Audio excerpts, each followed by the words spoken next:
不开玩笑，美团闪购马上就到，感谢30分钟好货到手的美团闪购冠名播出。番茄是个宝，茄皇错不了，感谢约一颗阳光番茄在里面的茄皇联合赞助播出。让生活更开心，感谢国民白酒老村长特约赞助播出。96倍乳黄金续航母源自护理，感谢守护宝宝闪耀成长的 A2 紫药 HMO 婴幼儿奶粉赞助播出。找回状态，脉动回来，感谢随时随地帮你 call back 好状态的脉动行业赞助播出。聊天吃乐事，分享更快乐，本节目由片片薄脆乐事不停的乐事赞助播出。真好笑，真有机，本节目由3方认证真有机的海天有机赞助播出。节目现在进行到第2赛段了，我们第2轮有一个主题，脱口秀是你的矛还是你的盾？坐在上排的是矛阵营，下排的是盾阵营。我没什么好说的，都在这个灯里了。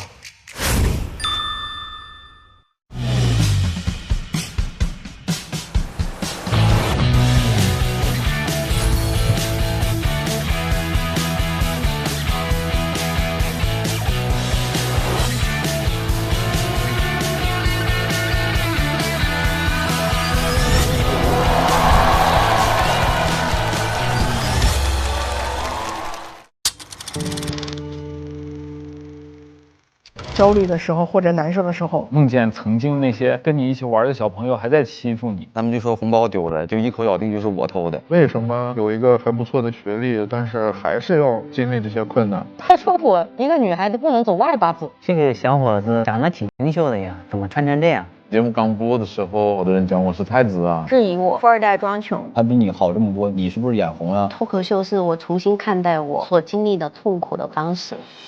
管住你的嘴，再迈开你的腿，离我远一点。我是相当的当面一套背后一套。那样又怎么了？为什么要承担？可不可以不承担？他要去指出来，他要去提出来，他要把这个事儿让大家都知道。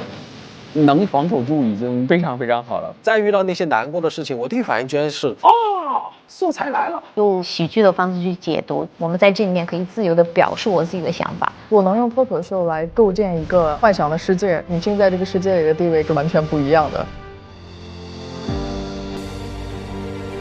脱口秀对我来说更偏向于矛，是矛，是矛，是矛，以话筒为矛，刺破生活中的那些荒唐的地方。我希望有一天我能像弓箭一样，咻那样射出去。是我抠问自己和抠问世界的一把长枪。我是真诚的吗？我是好笑的吗？我的段子是有意义的吗？不尖锐，但是我觉得它也是可以扎到深处的。我想象里它可以扎穿地球。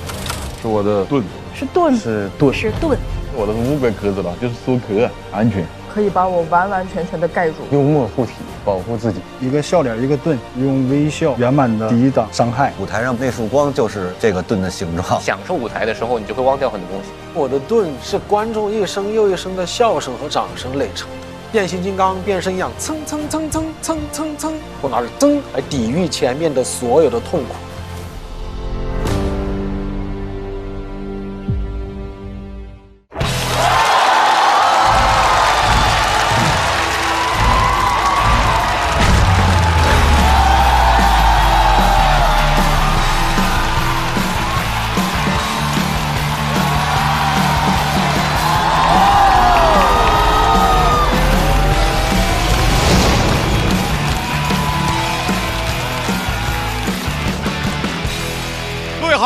来到由美团闪购冠名播出的《脱口秀和他的朋友们》第2季，欢迎大家！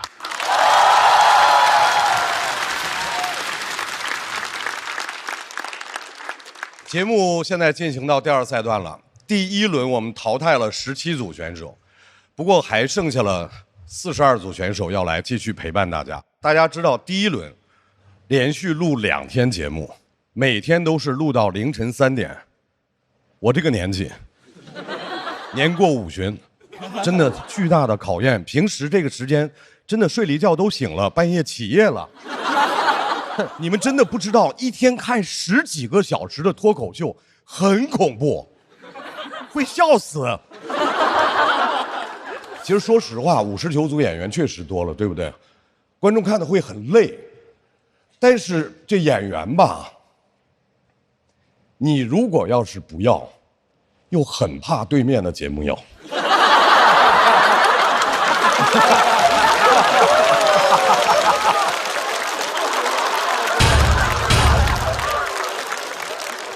也是好事儿。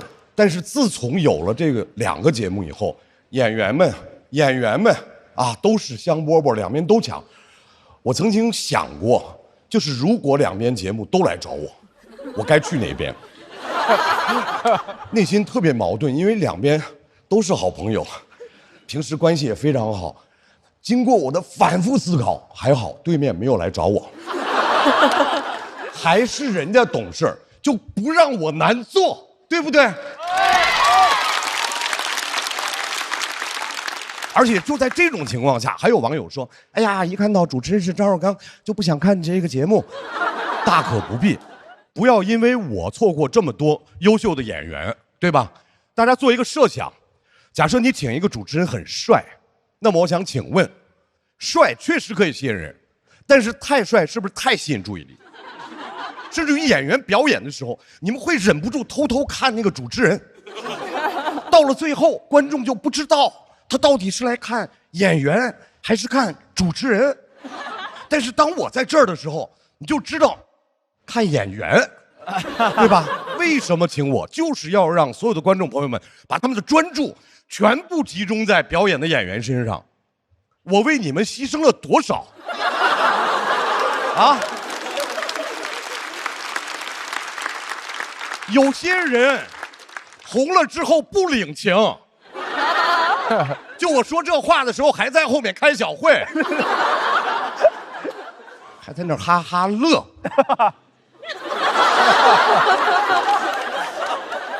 所以各位朋友，大家不要把我当主持人，你就把我当一个工具人。在这节目里面，QQ，我说工具人，你用那么使劲的点头吗，朋友？就我在这个节目里面的功能 ，QQ 流程啊，说赛制啊，念口播啊，再承担一些没有人愿意承担的工作啊。比如经常就有演员问我说：“张老师，我稿子不知道怎么开头，我能骂骂你吗？”我说：“你不是知道怎么开吗？”所以我跟你讲，各位，在这个节目里提我好使。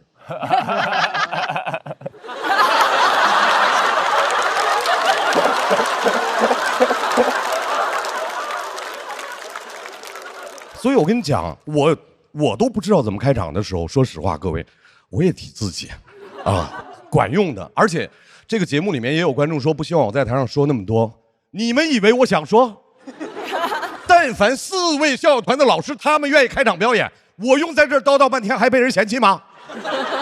他们4个人在那儿岁月静好，刚刚站在这里负重前行。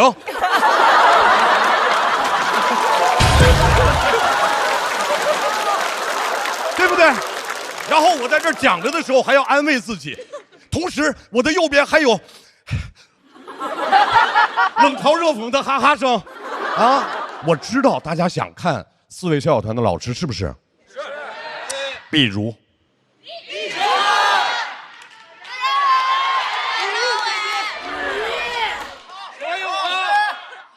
罗老师，各位，你们知不知道，我只是一个设问。你们真的就能做到呼喊他们4个人的名字，完全不提我，这样真的很伤人，朋友们。所以我也不说了，好吧？但是我现在告诉你们一件事儿算是一个小小的噩耗吧。接下来一整季都是我开场。好。罗老师，还是得您在这儿掌控大局，是吧？就是得有全局观，不用怕哈，开个玩笑，不用当真。我就是个工具人。节目组呢经常 PUA 我说你很重要。我要是再年轻30岁，我可能就会信。但是我知道我其实一点都不重要，我连拍灯的权利都没有。我在这儿说话的时候会被人打断，和有人哈哈哈没关系。我说多少都没有人在乎我非常清楚。有一个人在乎我，他就是美团闪购。他在乎的不光是我，他在乎每一位用户的需求。打开美团点闪购，30分钟好货到手。谁在乎我，我就在乎谁。谢谢大家，我是工具人张绍刚。同时，让我们再次把热烈的掌声送给校团的大张伟、罗永浩、李宇春、鲁豫，欢迎各位。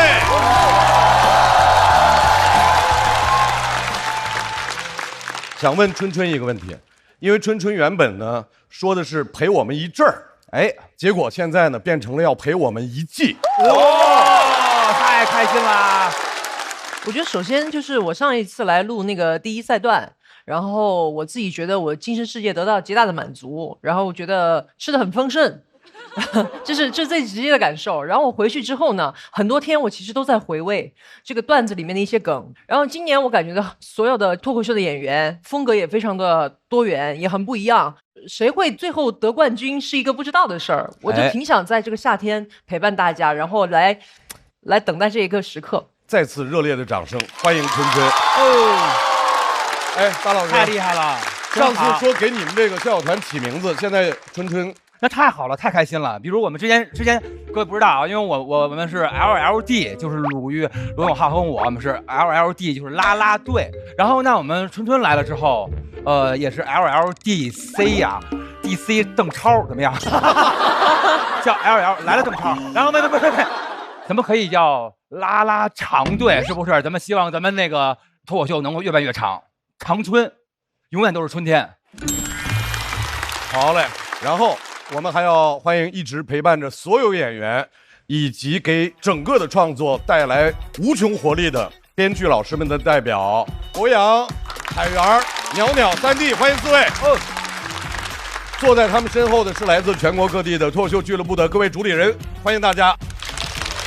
然后2楼来自全国的喜爱脱口秀的代表们，欢迎你们。我们第2轮有一个主题。脱口秀是你的矛还是你的盾啊？在这个主题下呢，因为还剩42组，就由42组演员进行了选择。坐在上排的是矛阵营，坐在下排的是盾阵营。大国手，你为什么会选择矛阵营？你是一个很平和的人。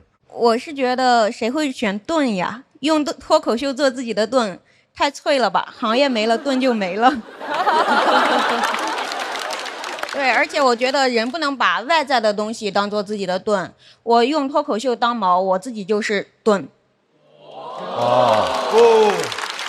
特别好，特别好。广智，你为什么选择了脱口秀是你的盾？刚刚大国手老师说的，我没怎么听懂。我觉得从创作上来讲，可能我们作为盾的选手是，我们很少看不惯这个世界。都是别人可能看不惯我们，对我们造成一些伤害，我们进行一些反击之类的。但我觉得这个矛和盾也没有那么绝对吧，可能就是选矛的朋友们，他们内心也是有非常柔软的一面的，就能听得出来，我们盾说话就是温暖且窝囊，就是反正就希望大家能平等的支持，就是每一个朋友吧。谢谢大家，谢谢大家。好，4位校友团的朋友，你们觉得他是你的矛还是盾？其实我来之前，我觉得应该是盾。因为我觉得我的性格呀，然后我喜欢那些东西啊，包括表达的方式啊，我觉得好像都是比较被动型一点的，所以更像一个盾的一个状态。后来我在观看的过程当中，他们讲的一些比较犀利的段子、比较犀利的观点的时候，我发现，哎，我好像又有一些反弹盾的一种状态，所以我觉得好像也有这样一些比较锋利的时刻。反正我觉得脱口秀应该是矛。因为脱毛效果特别好，是不是？什么玩意儿？然后但是我个人认为盾也肯定是有可能的，因为能够让对快乐更加敏感，对悲哀更迟钝一点，是不是？然后我今天希望各位毛的朋友都能够炸毛，好不好？都能够炸起来。盾的朋友都能够扭起来，牛盾，好不好啊？都是棒棒的。所以现在我给大家介绍一下第2赛段的比赛规则。现在矛阵营是20组，盾阵营是22组，人多的阵营率先表演。演员表演过程当中，现场的朋友们可以随时拍灯。如果票数大于等于290票，那么这位朋友将直接晋级；如果小于290票，就要暂时不公布票数，并且开启抢麦。另一方阵营的还没有出场的演员随时抢麦。如果抢麦的超过1个人，就进入到反选。如果没有人挑战，将从对方阵营当中随机挑选1位和他进行 PK。PK 结束以后，票数高的朋友晋级，票数低的朋友待定。如果2个人平票，并且票数都高于200票，双双晋级。如果双方的票数都低于或者等于200票，那么双方全部都进入待定。本轮 PK 胜出演员所在阵营将继续派出演员来进行表演。如果一方的阵营选手提前赛完了，我们就开启冲榜赛。剩下的所有没有表演的选手将按照顺序轮流表演，争夺最后进入到下一赛段的晋级名额。本赛段42组选手，30个晋级名额，票数最低的12位将在本轮结束之后告别这个舞台。所有表演结束之后，哪一个阵营晋级的演员人数多，那么这个阵营将获胜。获胜阵营的演员将在下一赛段获得优先的选择权。我们首先打头阵的应该是盾阵营啊，这个阵营的出场顺序他们自己已经定好了。第一位上场的演员，他主动承担起了开场的任务，脱口秀的承重墙呼兰。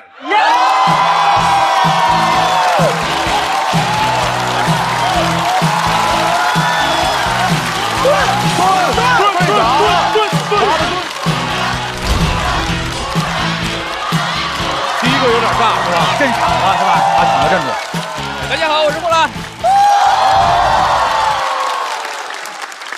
最近啊，真的感觉自己有点老了。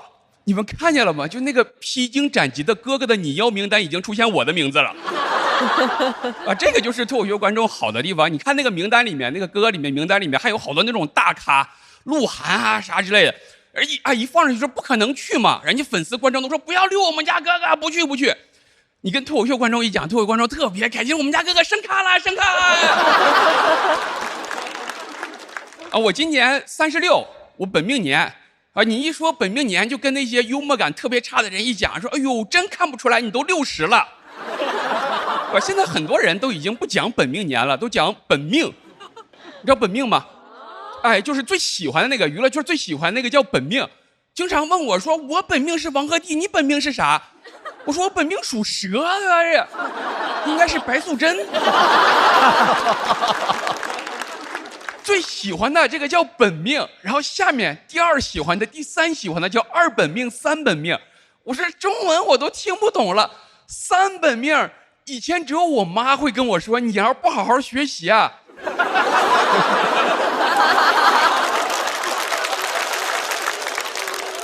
而且我觉得36岁这个本命年是最迷信的一个本命年。啊，你这24岁的时候，你想想看，天不怕地不怕，什么坎不坎的，这24岁正是出事的好年纪。36岁，我早就把那个红秋裤给穿上了。你别管好使不好使，就勿以善小而不为。啊，我周围36岁的这些人，每人一条红秋裤，穿得整整齐齐的。红秋裤就是36岁人的拉布布。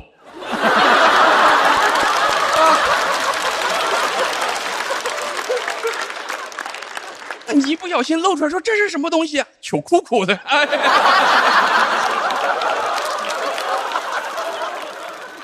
现在说法太多了。你看本命年这一年叫太岁，前面还有什么犯太岁、冲太岁，连着好几年。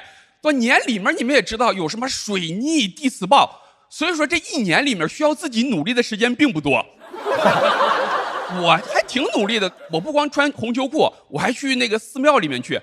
你们现在如果去寺庙的话，你经常能看到寺庙里面有4个字叫莫向外求。看到我经常莫向外求，他的意思就是说，哎呀，你求人不如求己，啊，你自己是最重要的，莫向外求。但特别奇怪的是，他虽然写着莫向外求，你们看那个寺庙都有那个法物流通处，你经常要买一个开过光的绳啊、串啊，排3-4个小时也买不着。后来我想明白了，人家那个意思是莫向外求，就在这儿求。对吧？就在这儿求就好了，买完再走，外面容易买着假的。其实那个地方不能说买，求请。他跟我说这个东西叫结缘，你要在那个地方说这东西怎么买呀？是没人会理你的。你说这东西怎么结缘？他告诉你花钱可以结缘。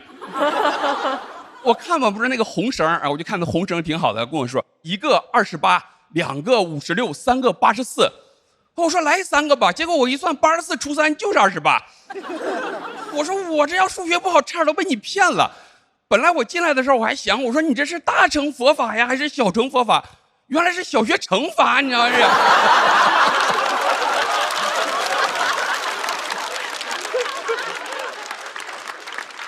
我也不会戴买回去之后在网上查，说这个东西是这样的，说年前啊你要戴左手，大年初一开始换右手。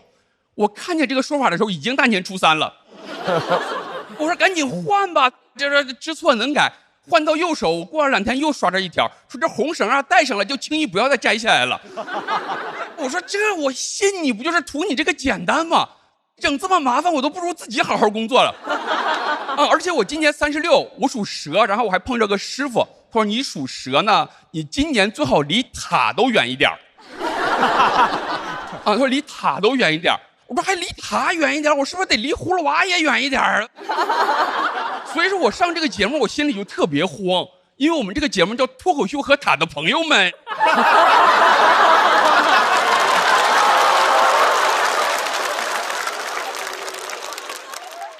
而且我觉得不是说本命年有坎儿，而是这些年正好都卡在那个坎儿上了。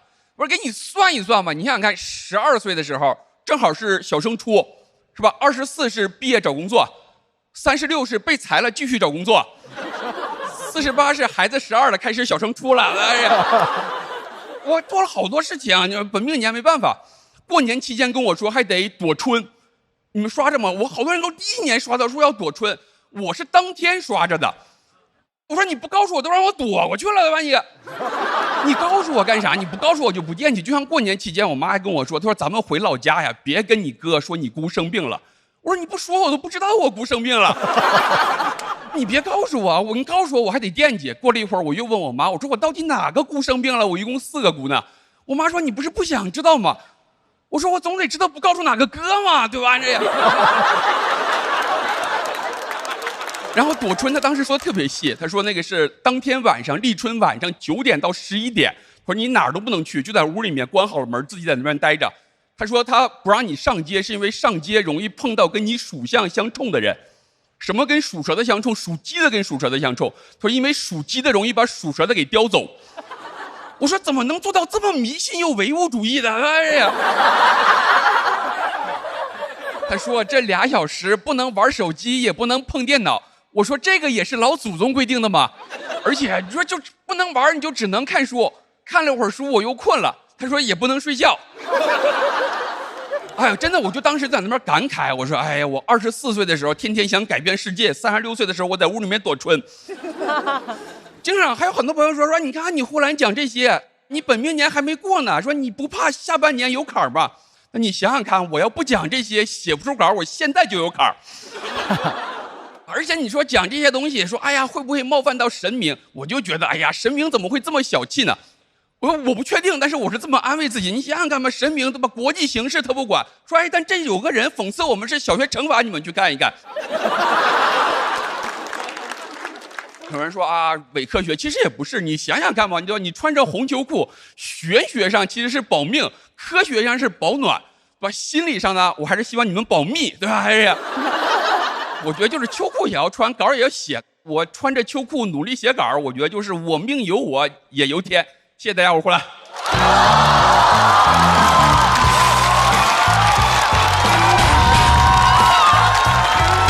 来，出来，索票通道开启。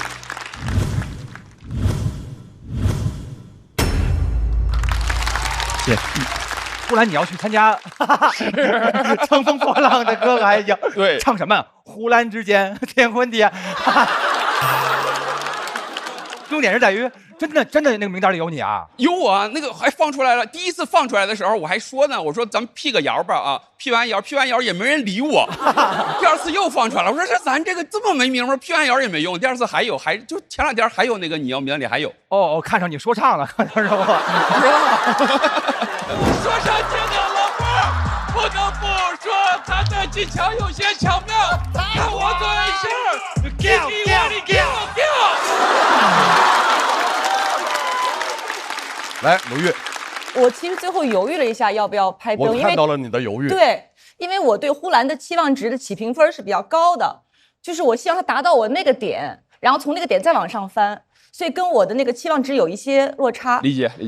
我感受跟鲁豫老师其实一模一样。呼兰在这个领域的成就不差这一灯，但他今天以他一贯的水准来讲，确实是稍稍有一点不够。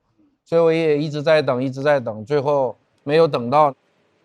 我想冒昧的问一下呼兰，你今天穿了吗？我今天没穿，今天有点热，然后也有点太刻意了。夏天穿秋裤啊，我这太没劲了。对。其实我想问的这个问题是，我想追问这个问题，这个东西要穿多久？穿到脏了要洗。不是，因为它脏了就要洗，你换个新的嘛。其实就是新成就行了，对吧？就是新成就行了。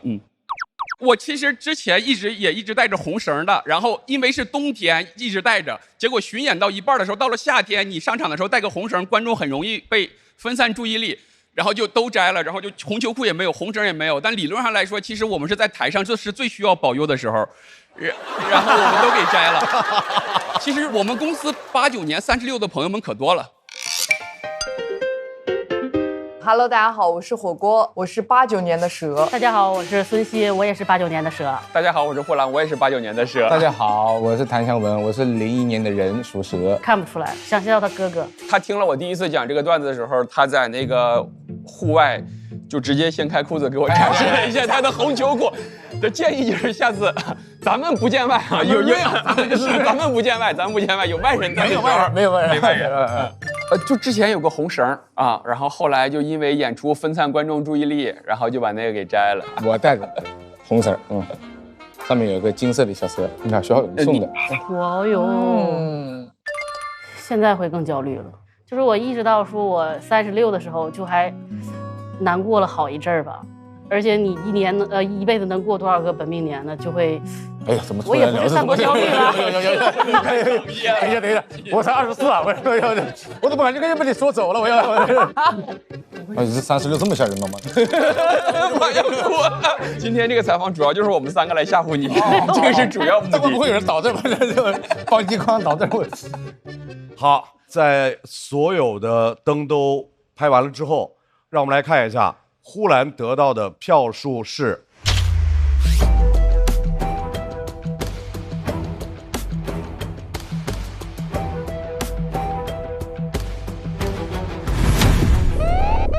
呼兰没有超过290票，所以现在要开启抢麦。好刺激，这个太刺激了。现在我们可以站了，站吧。我可不站，好想站，又没有这种勇气。哇，谁要站呼兰啊？哇，我觉得我们组没人敢站。站不站？小齐喝水，小齐喝水。好，毛组的20组演员，请抢麦。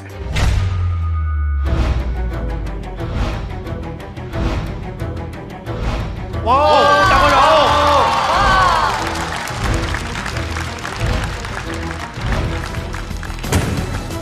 大锅手 Seven， 来说一下你的理由先。我其实那个上节目之前就在线下演出的时候，我就一直特别喜欢呼兰，我也幻想过能不能跟呼兰老师这个比一下，希望有这个机会把握住。好，大锅手。我觉得节目嘛，就是抢的打，抢的还挺好看。然后上一轮我比赛文强。大锅手这么好胜啊，才知道，确实是毛组的。所以呼兰在 Seven 和大锅手之间，你的选择是？我选大锅手吧，因为我本来想的就是谁先站起来就选谁，反正就都按这个原则来，那我们就选大锅手吧。啊，好的，Seven 休息一下，让我们热烈欢迎来自毛组的第一位优秀的脱口秀演员，慢慢讲述，细细思考，掌声欢迎大锅手。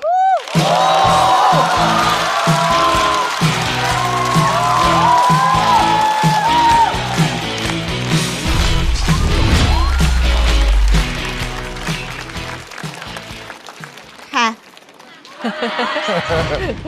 大家好，我是大锅手。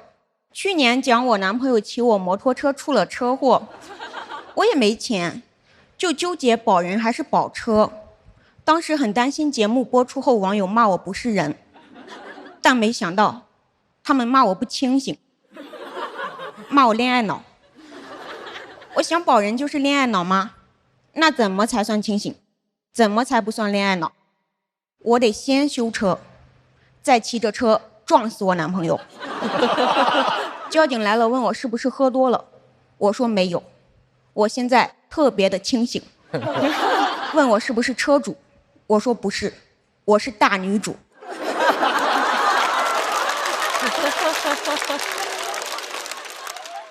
说实话，本来谈了2年，感情都淡了，网友这么一骂，我就有点叛逆了，就爱，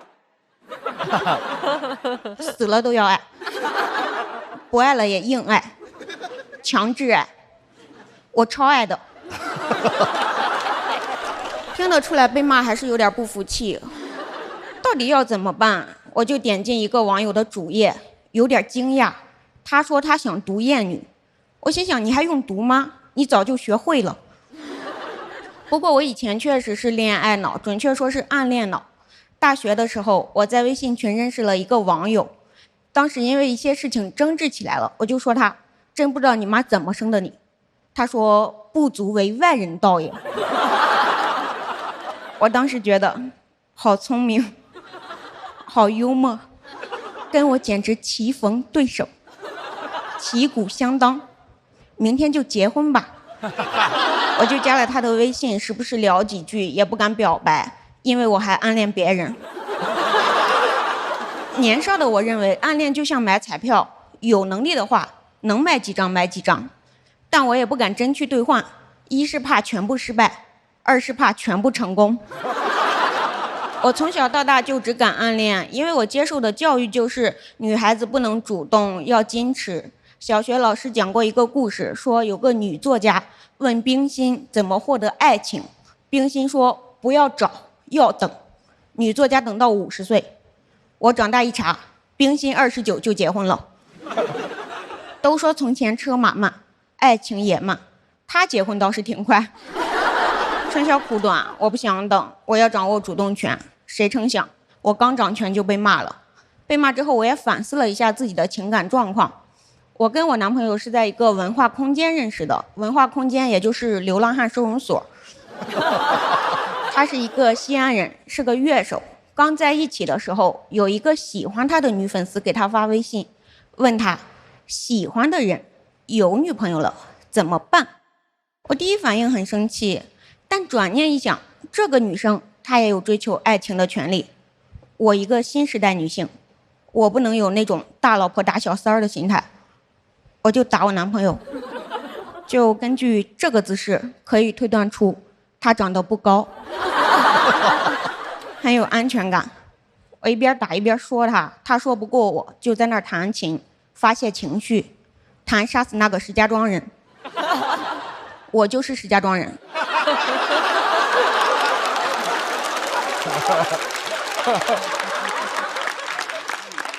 都给我气笑了。我问他你要怎么杀，他说他要回家派兵马俑打我。真的很幼稚的一个男的，对吧？但没办法，我一个绝望的直女，谈恋爱只能两害相权取其轻，要么找个男的，要么不找。我不能不找，我抗拒不了。我一个成年人，每天又苦又累，又穷又饿，我需要爱呀。就连没谈恋爱的时候，我都爱了好几个。我认为我很清醒，但现在一些网友就是认为女人不结婚不谈恋爱才算清醒。那按这个逻辑，最清醒的人是灭绝师太，他自己不谈恋爱，也不让别人谈恋爱。他的徒弟纪晓芙爱上了杨逍，灭绝就让纪晓芙去杀了杨逍。纪晓芙不干，灭绝一掌把纪晓芙给打死了。这也太清醒了，清醒死了。所以现在有人问我情感状况，我都要观察一下他的反应，再决定下一句。如果他露出那种鄙夷的神色，我就赶紧说哎呀哎呀，我就是玩玩而已。做女人真的很难，以前要我矜持，后来又说女人要掌握主动权，我主动了又说不能谈恋爱。我就感觉旧的规训还没打破，新的规训已经建立了。我都不是跟不上时代，我就是跟不上规训，每天活得提心吊胆的，不知道明天和灭绝哪个先来，感觉灭绝明天就来。我理解有人批评恋爱脑是害怕女生在情感中被剥削嘛，但辱骂不是正确的方式呀。恋爱脑之所以会通过无底线的付出来换取爱情，就是因为缺爱。所以你真为他好的话，你别骂他，你爱他，你比她男朋友更爱他，你爱醒他。他一个成年人，每天又苦又累，又穷又饿，他需要爱呀。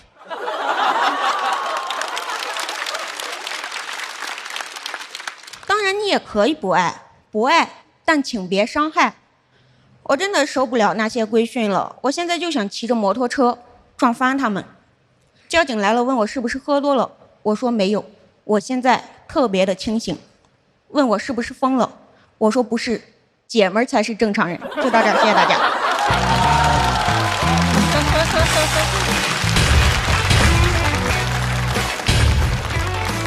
大国手锁票通道开启。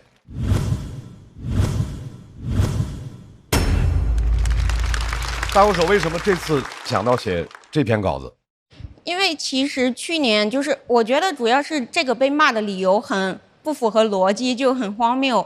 然后本来开始的时候也想写这个会不会就是更激发网友的怒气，但是我想算了，就写自己真实的东西嘛。因为就是我还是想真实的做自己，做自己不一定会有人爱你，但一定会有人恨你。但这就是生活嘛。就现在我们很多女孩一个新的困境，就是男生会特别坦然的说啊，我就是恋爱脑，恋爱太美好了。但是当你问我这个问题，作为女性，我就会本能的说，我不能说，这样显得我不够先进。所以我觉得大国手就恰恰说明了这个问题，就是我们打破了很多旧的规训，但是又有了新的规训。好，谢谢陆毅了。罗老师没有拍灯，我从上一届就开始特别喜欢大国手，但他上一届是1轮就回去了吧，第二轮回去了啊，所以我特别怕去年的情况又上演。你这个表达我是很喜欢的，但是梗的密度啊和这些有一点欠缺。反正我因为被赋予了所谓大局观，所以就没拍，但是我特别怕你第2轮就回去，希望不会。希望不会。我是觉得大国手，反正就是他看起来瘦瘦小小的，但是确实像他选的这个阵营一样，他像一个毛，然后他有一种悠悠的一种锋利感，所以我觉得其实人生就是自己的一种体验和经验的累积，不管是不是所谓的恋爱脑，但是我觉得都是应该由自己去感受的。谢谢春春老师，我就很好奇，因为我对成熟女性的经验会很好奇，我就很好奇春春是不是恋爱脑。我呀，我不知道，其实我没那么，我应该没有那么的，我感觉，因为我得好好想想这个问题。有爱音乐、爱一切，这世上一切都可以爱，是不是？我说可以的。那大老师，你是恋爱脑吗？我太是了，太是按摩好吗？然后呢，就是重点什么玩意儿？我觉得说别人恋爱脑的人，首先没有脑。就是恋爱这么美的一件事情，为什么会说它该来就来了，过于盲目呢？对不对？因为真的很珍贵，为爱一个人，因为这个全世界有那么多人，7、8、10亿人吧，然后你只是别人看上去的其中之一，但是有一个人觉得你是唯一，哇，那是多美的一件事儿。所以我觉得这个恋爱脑这件事儿，其实我一直是反对的，就这个说法，就这种说法，我特别想听一下袅袅老师。大国手能有这么直接的观点表达，我觉得是挺惊喜的，因为我觉得针对一些话题有更多的讨论，其实是一种我们能讲的东西更丰富了的体现。然后我觉得我也和大国手有差不多的感受，好像经常周围的人以一种管理的方式来表达他的爱，但可能我们作为一个人来说，更需要的是一种关怀和关注。再次感谢大国手给我们带来的精彩表演，谢谢。同时我们也要请呼兰回到舞台，来看一下呼兰和大国手他们的票数分别是。相信呼兰哥。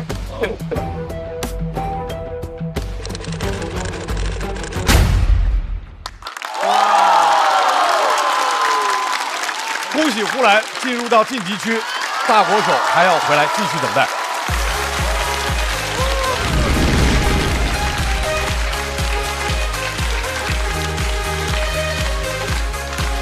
没事，你真的太棒了，你太棒了，小老师太棒了，你太棒了啊！其实现在就是很多人的心理情况，就是感觉网上很多人都说你谈恋爱你就不独立了，你怎么样？包括他说一直在说我清醒，我觉得这就是非常棒。我就是清醒，我知道我在干什么。我觉得大国手敢讲这一步，其实他的出发点也是好的。我觉得他是在给女性解绑。我觉得这2年的一些女性主义，或者说这种独立女性的这种枷锁，让大家已经我觉得有点扭曲了。结婚都是背叛女性主义，你生孩子你直接你就是掉入罪恶的深渊。我觉得真正的女性主义是允许任何女性幸福自由的过，选择她自己的人生。你会后悔站呼兰这个事吗？不后悔，不后悔。中间赛段休息，然后呼兰看见我也很开心，我看到他也很开心，然后大家就抱了一下，就很开心。我就觉得跟喜欢的人玩，跟好的人较量，对，开心的，对。因为我比他高很多，所以说我俩勾肩搭背，就特别像那个漫画的那个人物的那种绿巨人。为什么选我？为什么？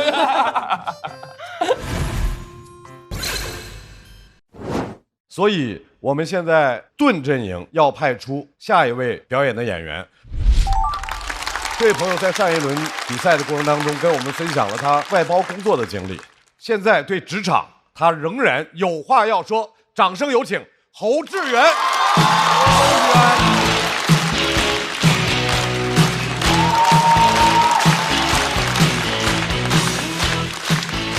哎 ，Hello， 朋友们，大家好，你们好啊！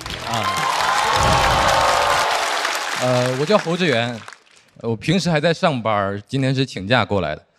我真的很希望能够保住我现在这份工作，因为我不想再面试了。我就感觉现在企业面试的花样越来越多。我之前找工作参加过很多的面试啊，然后所有面试形式当中，我最讨厌的一种叫群面。这个名儿就很奇怪，我第一次听还以为要在微信群里面。我说群里怎么面呢？是抢红包吗？群面还有一个名叫无领导小组讨论，这个名就更怪。无领导，哪个小组讨论？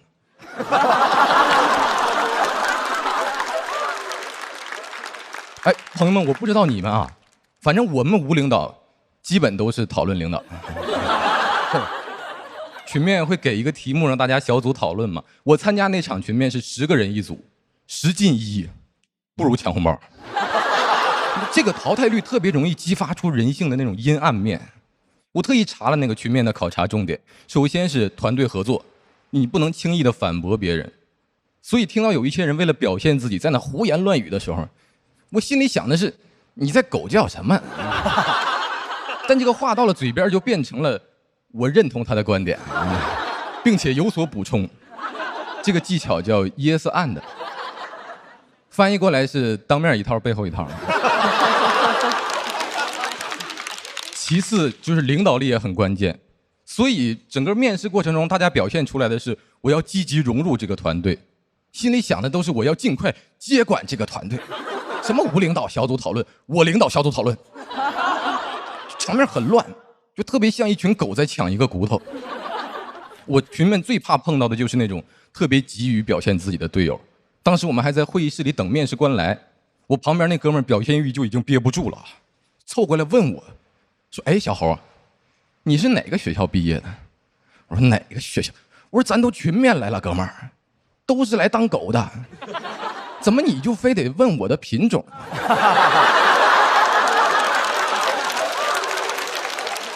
我就没愿意搭理他，没想到周围的人纷纷开始自报家门了。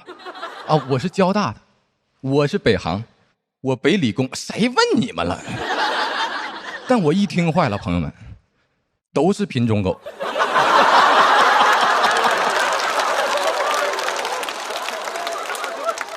就我一个2本土狗啊！提问那哥们儿更狠，清华的。我说这里怎么还有狼啊？这里。就这个狼哥最能显，问完学校又开始问我们的实习经历，我是越听越难受。他们都在大企业里边实习过，朋友们，我是在东北一个县城里上的大学，我们那儿就没有什么实习的概念，最多叫勤工俭学。我也是那天才知道，提前实习是中华民族的传统美德。因为孔子说过啊，要学而时习之。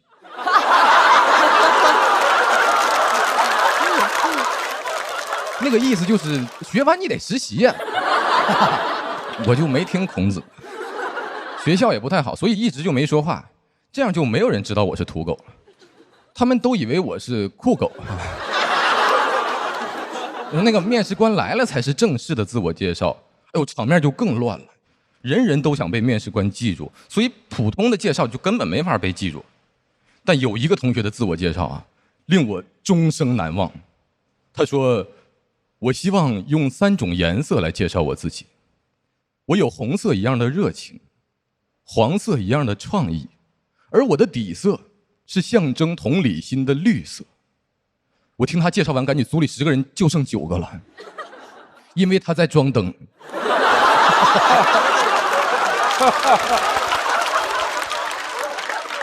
他装的还是那种交通灯。他介绍完，全场都安静了，都被他的热情镇住了，谁也不敢动。红灯亮了。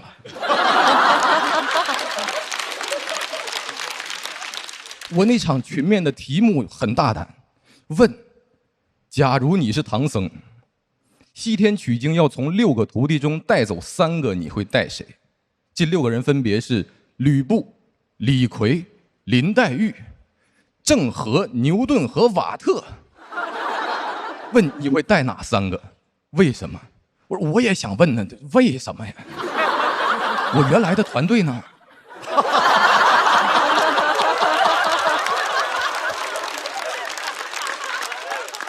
我猴哥呢？关键这帮人都不是一个系统的呀。那怎么取经队伍现在还在借调的了吗？啊，我是唐僧，你们是选调僧是吧？这题咋答？哎，狼哥都沉默了，交通灯也受挫了，他那个代表创意的黄灯都停止闪烁了。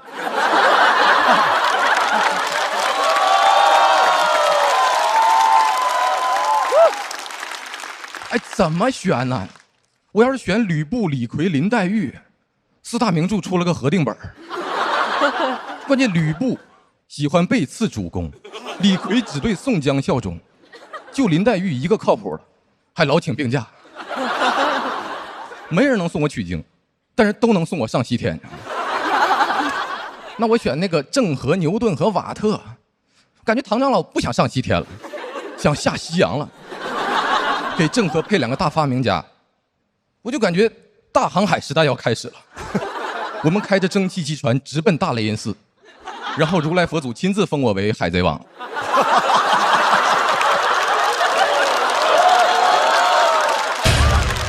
神经病！我这6个徒弟真是非常优秀，真的是很难选，所以我们讨论决定让他们6个先群面。我们会选3个表现好的带走，另外3个呢当外包，在节约公司人力成本的前提下，帮公司争取最大利益。面试官很满意，说我们每个人的表现都超出了他的预期，然后让学历最高的狼哥通过了面试。那你在面什么？他除了自我介绍都没说话。哎呦，那一刻我才读懂群面的题目：西天取经可以从6个徒弟中带走3个。问，谁是清华毕业的？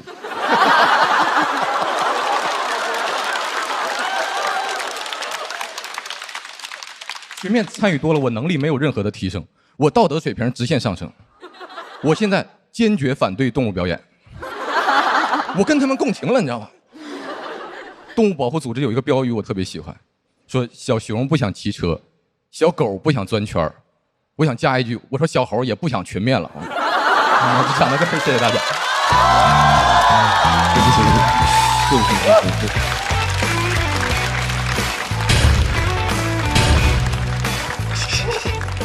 来，侯志远的锁票通道。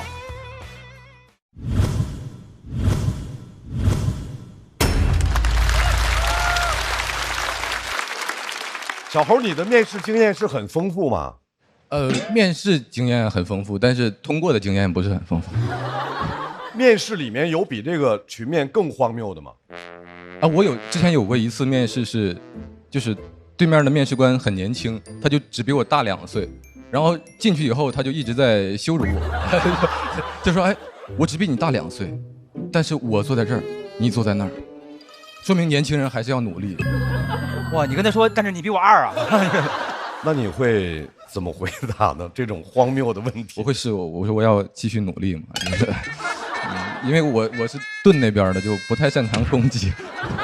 但这个真的不好说。比如说，我不知道你那个大2岁跟你恶心的那个人面试你是什么岗位？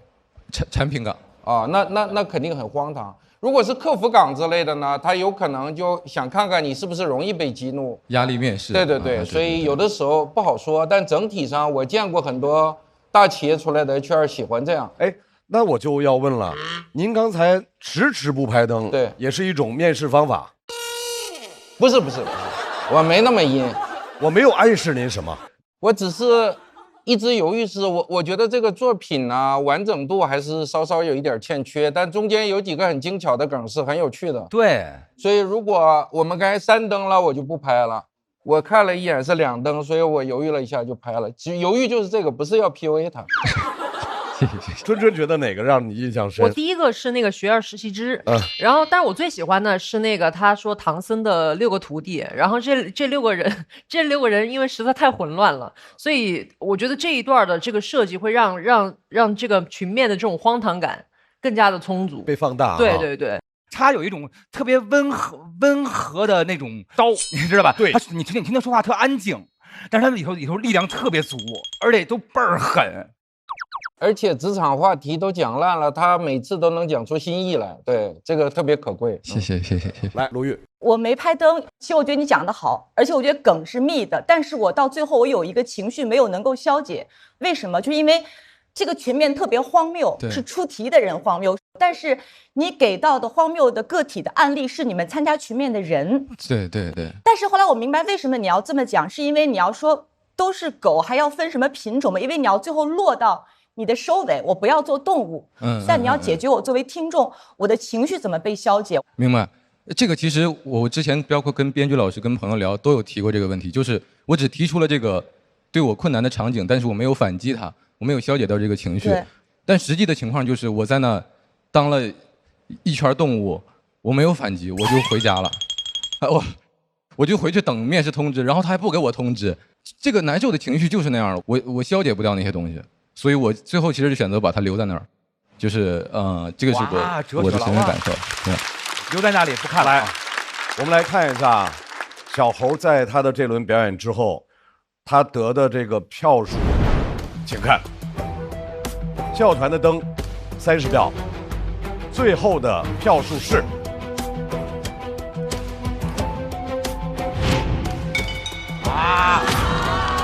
因为没有达到290票，所以现在毛组要开始抢麦了。倒计时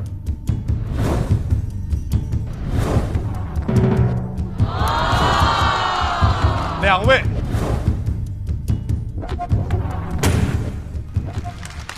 小猴，你的选择是？那我选王颖吧。选择的是王颖。这位演员不怎么爱笑，但是很容易笑里藏刀。掌声欢迎王颖。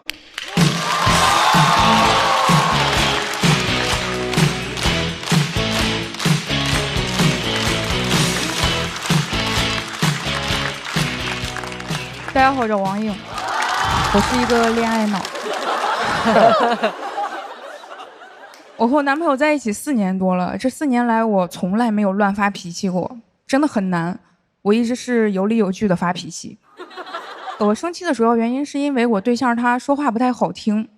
我俩刚在一起1个月，有一次他突然盯着我看了一会儿，说：“我发现你有点秃，你发际线有点高。”我有点生气，我拉着他的手说：“我发现你生命线有点短。”他发现我生气就会找理由，一般都是。这不就是个玩笑吗？怎么还生气啊？你们听一下，这叫玩笑吗？这叫实话。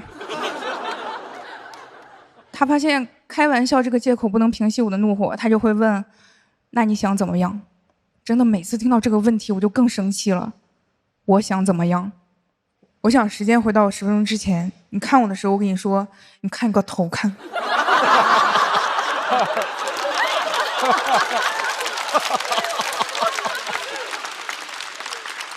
我还想时间回到4年之前，你告白的时候，我跟你说，你给我滚蛋。但你要说能实现的，我希望你现在能够跪下来给我磕3个响头。他还特别怕麻烦，我俩现在已经一起住了。有一次他回家的时候，我让他拐到一个地方给我带个东西回来，结果他空着手回来了。见到我第一句话就是哎呀我忘了。我说你是不是嫌麻烦故意忘的？他说对。他不是那种羞愧的对，他是那种惊喜的对。你怎么知道？就是他不觉得我戳穿了他，他觉得我懂他。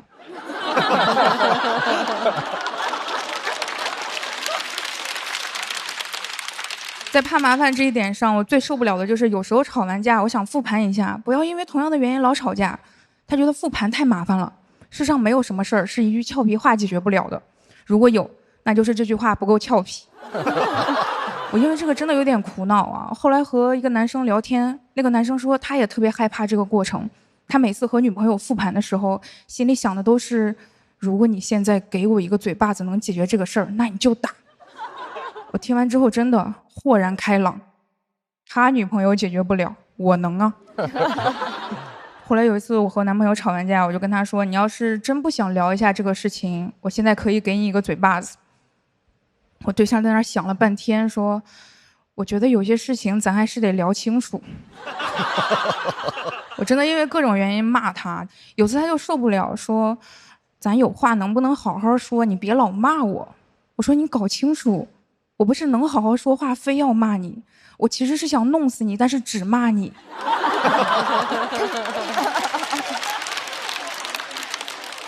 我现在再也不相信网上那种鸡汤了，什么生气不能解决问题，只会制造问题。你要想好你的目的是什么。目的，我的目的就是制造问题。我也不太能理解以前那种教女生谈恋爱或者经营婚姻的建议啊，我真的做不到。比如说男朋友在外面让你不开心了，你不要生气，你拉一拉他的袖子，轻声提醒他一下。我能做到的轻声提醒只有一句话，是不是给你脸了？还有流传最广的一个建议叫，想要抓住男人的心，得先抓住他的胃。这句话到底有什么道理？他都不押韵。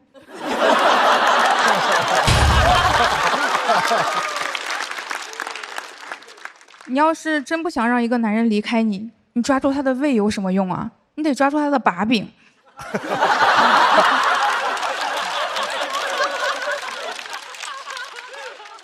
还有最鸡贼的一个建议叫，聪明的女人在婚姻里要学会示弱，聪明的女人怎么会在婚姻里？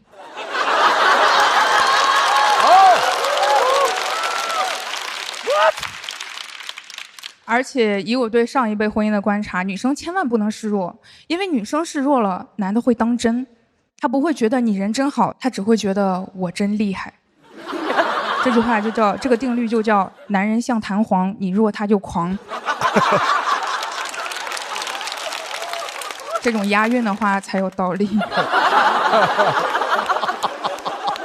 而且我发现很少有教男生谈恋爱的，因为男生不想知道怎么经营一段关系，他们只想知道怎么追女生。以前人们总说成家立业，你成家就完了，但是对女生来说，你成家可能就完了，你就陷进去了。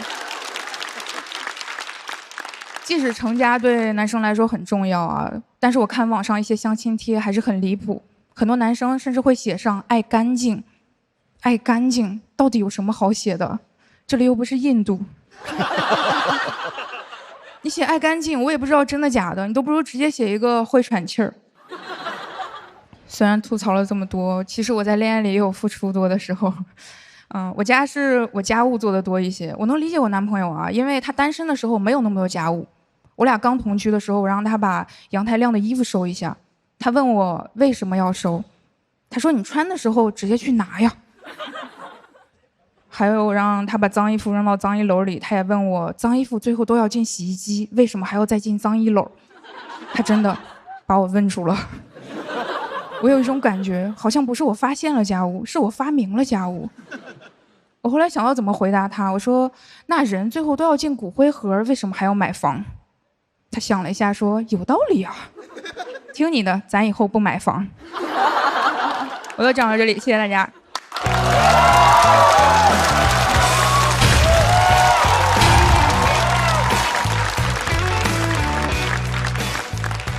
王颖，锁票通道开启。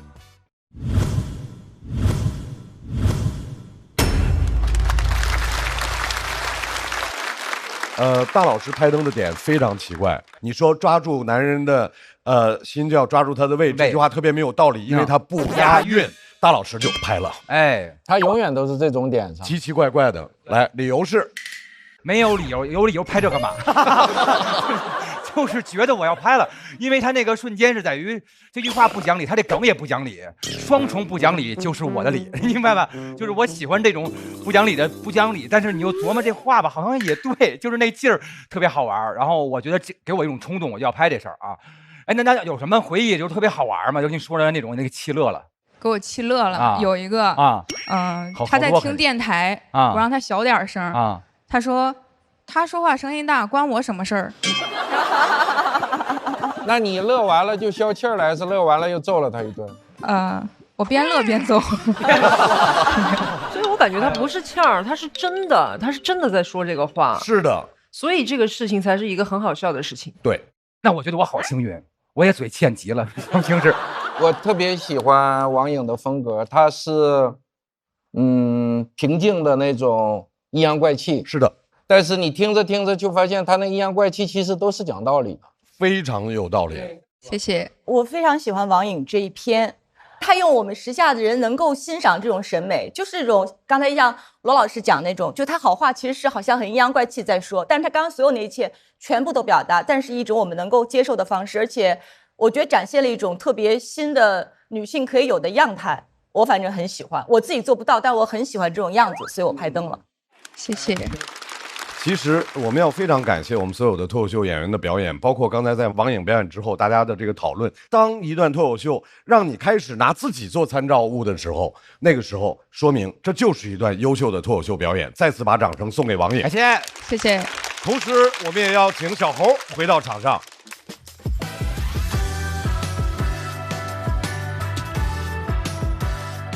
我们笑团给出来的票数，两位应该是一样的。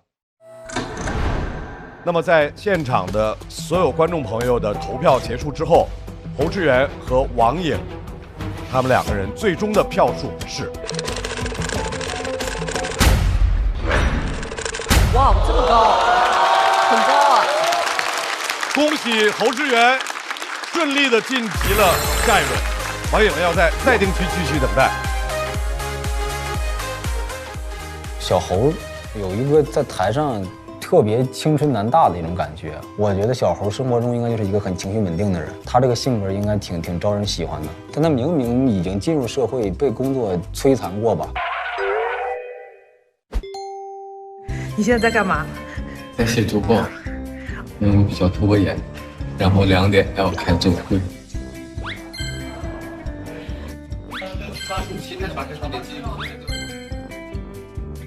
好难受啊！好难受啊！你现在开发科技技术？不行，我上你吧。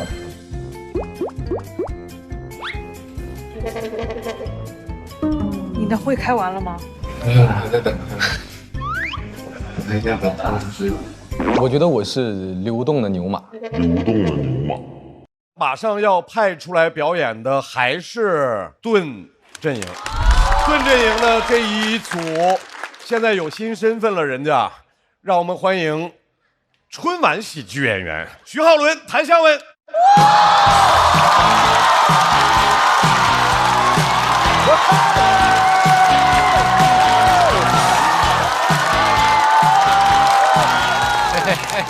谢谢大家。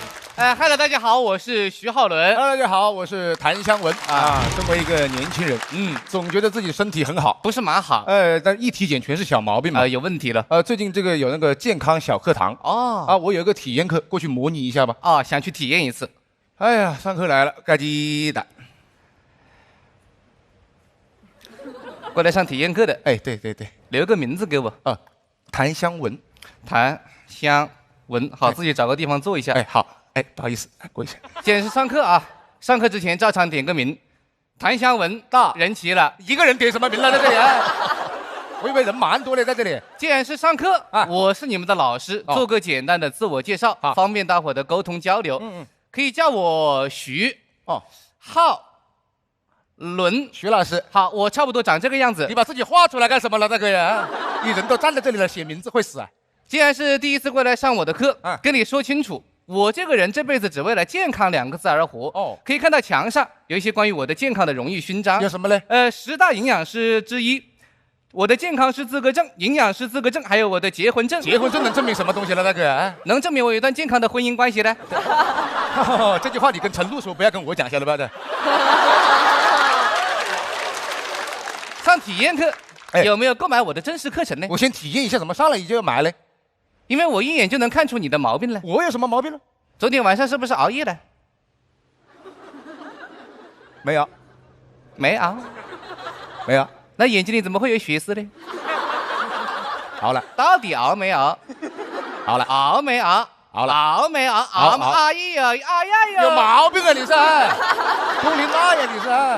熬夜这么开心干什么？熬夜游在这里？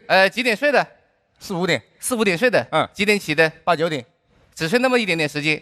那白天困了怎么办呢？中午找个地方补睡一下。你看，这怎么能行呢？晚上不睡，中午有时间补睡一下，没时间就不睡了啊！我跟你说，要想健康，就坚决杜绝这种偷睡漏睡的行为。这叫偷睡漏睡呀，这叫啊！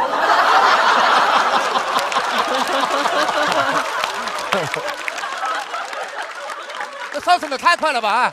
我本来只是睡觉时间有问题，现在上升到我人品有问题了。你是不是还有一个问题啊？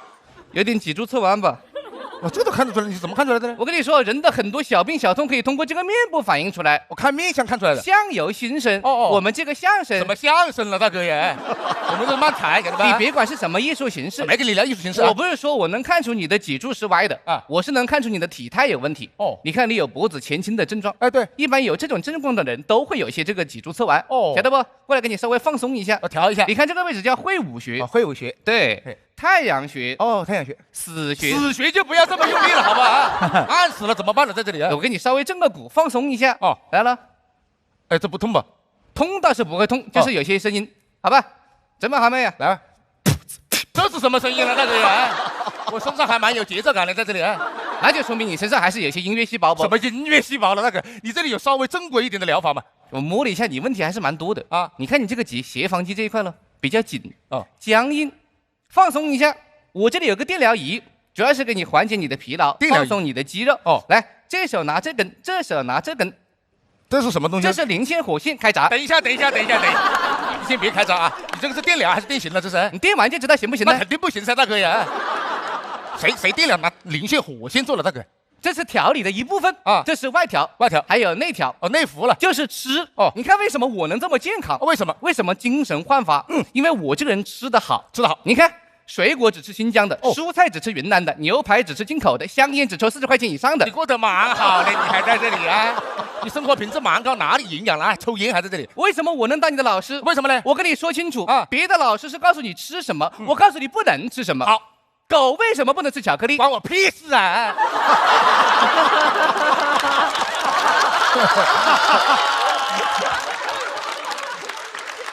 我不想知道狗不能吃什么，我想知道我不能吃什么。你不能吃狗，本来也不吃狗，晓得吧？我告诉你，要想健康啊，跟你说，要想气色好，没什么黑眼圈，回去以后记住3个东西。什么？苹果、香蕉、光子嫩肤。光子嫩肤是什么东西了啊？光子嫩肤是什么东西？问你了，大哥呀！吃的蛮好的，来了个项目，怎么回事了？这你问我就不如问古人啊！你看古书上面有记载，说什么？民以食为天。《论语》里面有这么一句话：吾十有5而志于学。对，你身为一个男性，30而立，40不惑，50知天命，60岁差不多你就走了。谁60岁走了啦？我凭什么60岁走了？你手上拿的生死簿啊，那是60岁，也叫做螺丝之年，花甲之年。你神经吧你是啊？你花甲粉跟螺蛳粉吃串了是吧？你是在这里啊？花甲粉是海鲜，螺蛳是广西的，我晓得是广西的嘞。反正60是花甲之年，60是花甲之年，对对对，70古稀之年，80什么什么，90什么什么。你看着看着你也不会啊，上面写了嘞。80也叫做耄耋之年，耄耋之年，对，是什么意思呢？耄耋应该是句湖南的方言。就说你这个身体要是不好好调理，到80岁这年，你这个人就耄耋了。你耄耋了，晓得吧？啊，你全家耄耋了嘞，是神经啊你是。耄耋。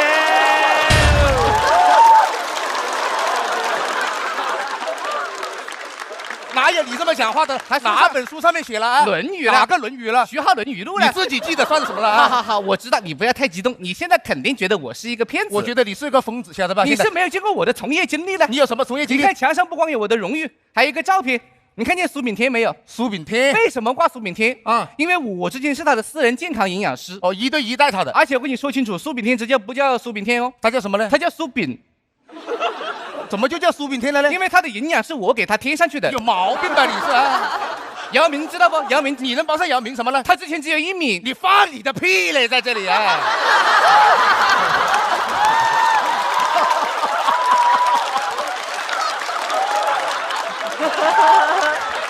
那怎么可能呢？我这里有，你怎么可能只有1米嘛？我这里有照片呢。你光拍腿就肯定只有1米了，大哥。不是光拍腿，他之前只有腿没有上半身。鬼来了，晓得吧？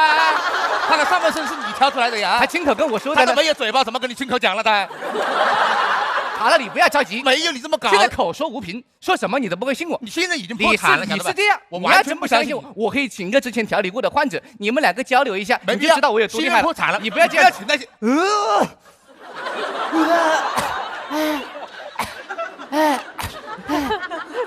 你确定这调好了啊？厉害，好，小伙子你好，好，大家好，4位评委老师好，他蛮有礼貌你看，我呢是来自湖南湘西的一个老奶奶。哦，奶奶好，奶奶好。你们可以叫我于告弼。哦，于告弼。对，你是把徐浩伦所有的偏旁全去掉了是吧？谢谢大家。可能看着有点显老啊。很多人问我今年多大年纪了？多大了？奶奶，我今年已经88了，64了。完全不对，晓得吧？这88、64了。哦，奶奶的还是个乘法嘞啊！我特别感谢徐老师感谢来这里只有一个目的。什么目的呢？因为在认识徐老师之前，我有很多的坏习惯。有一些不良的嗜好。对。奶奶平时喜欢抽烟？不抽烟。不抽烟。平时喜欢喝酒？不喝酒。那奶奶平时喜欢干什么呢？喜欢在别墅里面唱 K。别墅里面唱 K， 还水池里面云龙鱼嘞，晓得吧？你蛮新潮在这里啊！我是来这里就一个目的，什么？就是把我的真实经历分享给大家，倾诉给大家。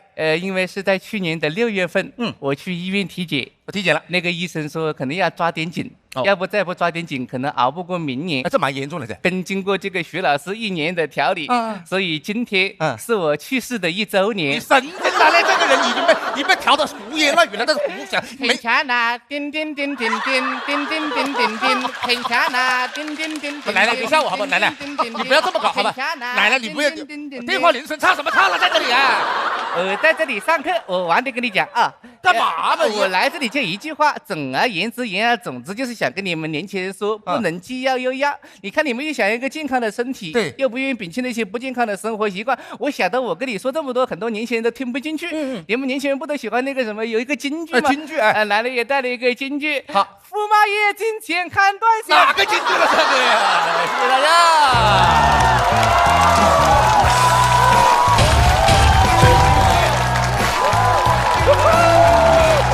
290以上了。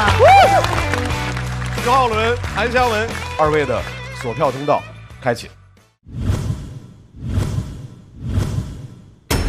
再次掌声送给2位。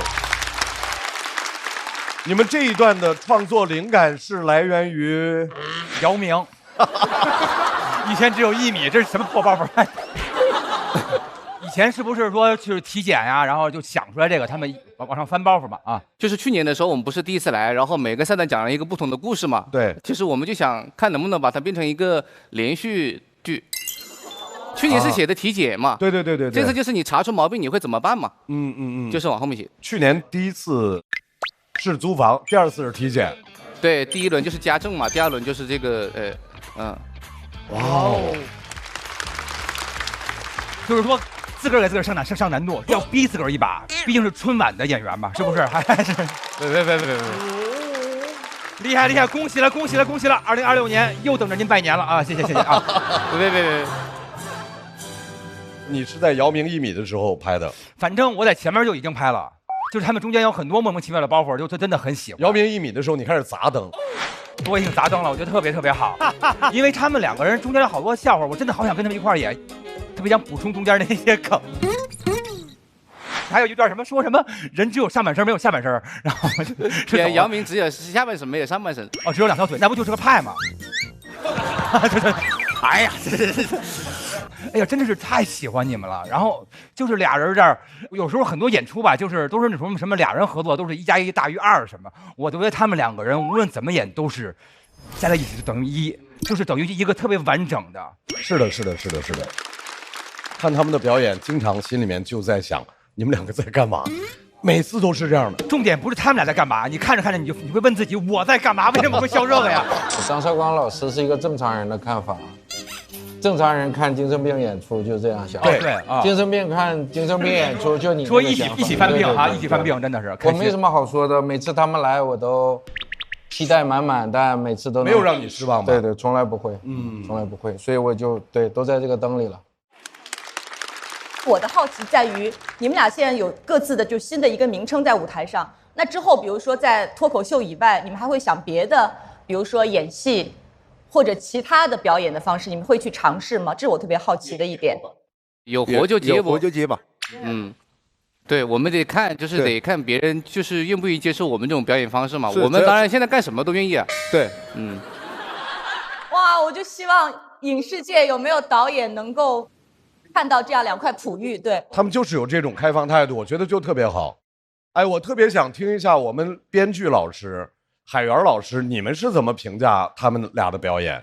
他们俩就是在创作很好的同时，他那个表演太活灵活现了。他们不需要用信念感来表演，让你相信，就是他就很自然了，我就在这演，然后你就相信了。就是我刚才在想，很多包袱他们俩说我会觉得好笑，但换别人讲我未必会笑。比如说什么1米，然后苏炳添，这是因为什么？他们俩的表演把我带进去了吗？像你说的。对，所以我说，哪怕你在理性上你觉得说我不要被他带进去，但他们那个吸引力太强了，有点像那个黑洞一样，就是你就被他带走了。我觉得他这个本子换个人演不一定有效果，对，还是表演太强了，非常难得，再次感谢2位。只有大于290才能够直接进入到晋级区。我们来看一下。在徐浩伦和谭湘文的表演结束之后，获得的票数是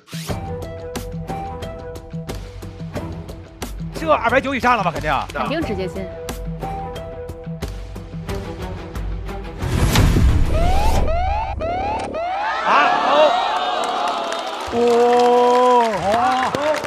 这么严格吗？这么严格吗？他们仍然需要开启抢麦，所以我想看一下毛阵营抢麦倒计时。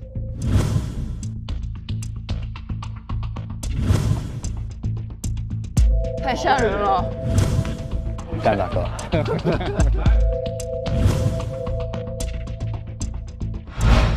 又来了，真来了！三文就是可以，常年上班的就是这种太棒了，压力之下可以。Simon说一下理由。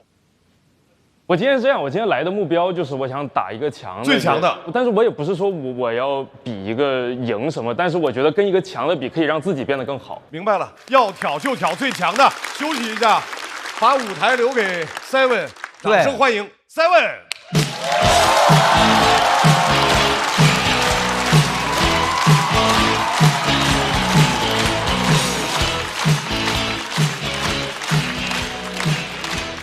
大家好，我是 Simon。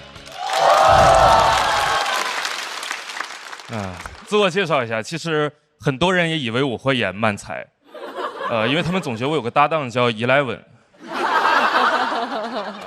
我们就上来说，大家好，我们是一个便利店漫才组合，我是 Seven， 我是 Eleven， 我们是全家。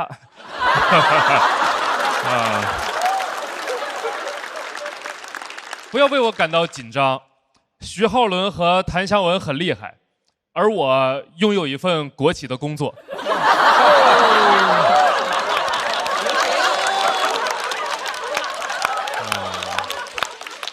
但是不要太羡慕，朋友们，像我这样的年轻人，在这样的公司工作，其实很卑微，没什么自主权，经常会被领导派去参加这种乱七八糟的活动。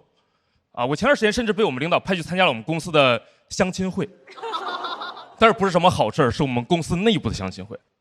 什么意思？就是你有机会把你的同事变成你的恋人，很没有边界感的组合。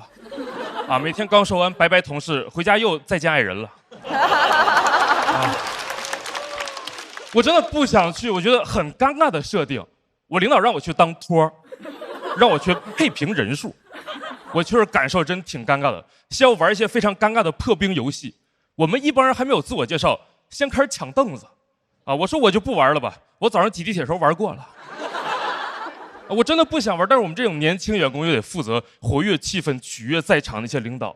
但是抢凳子想活跃气氛很难，因为正常人跟同事都是比较谦让，不会真抢。啊，幸好我们有一个激素分泌过剩的同事，特别想赢。啊，我叫他超雄哥。啊，他这样超雄，就是正常人都是跟着音乐这么走，让音乐厅坐下嘛，抢凳子这么玩。超雄哥没有，超雄哥这样走。像一个在巡逻的马桶。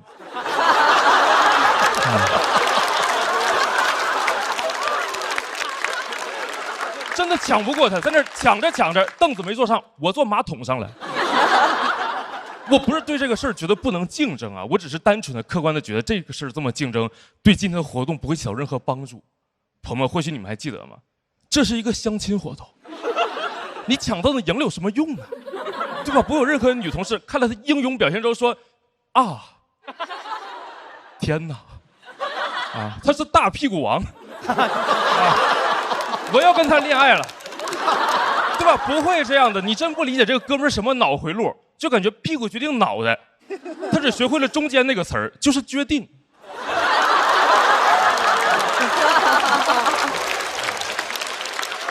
我对抢凳子没什么兴趣，朋友们，真的，坦诚的说，我现在最重要的事情是在公司抢回自己的尊严，这是一个很切实的问题，就是年轻人上班会有个切实的困扰，就是年轻，很多人会不尊重你。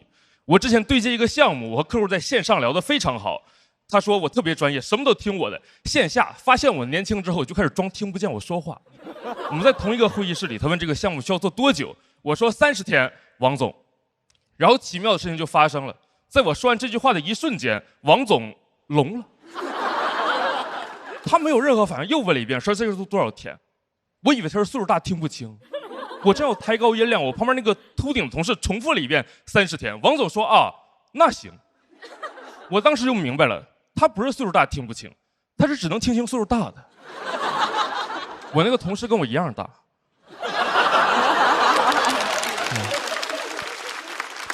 他就是有点地中海，客户非常的相信他，他们好像就是喜欢听老一点的人说话，他们甚至都不需要你是真的老，长得老也行。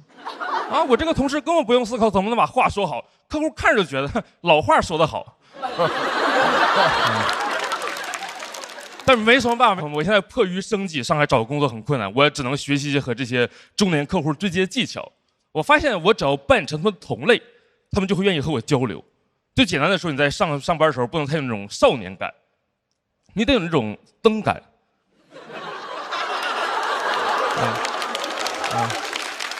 就你上来千万不要说啊，你好，王总，我是小七，不要这样，青涩、稚嫩，一听就是小孩，没人会听你说话。你进那个会议室应该发出第一声就应该是，就这一声之后，客户心里你至少长5岁，然后看见你有个茶杯了吗？不要喝，吹他，又能大几岁。我现在甚至开始改变自己的穿搭了，可能今天穿的比较休闲，录节目嘛。但是我平时在公司的 dress code 就是冰丝短袖。冰丝短袖。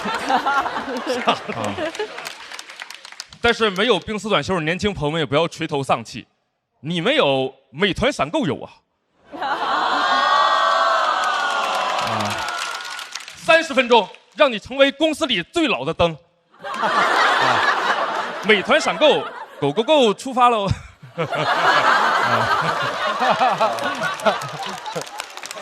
但是光会这些还不够，我除了这些，甚至还学会了一些经典的对白桥段，比如回忆我的当年。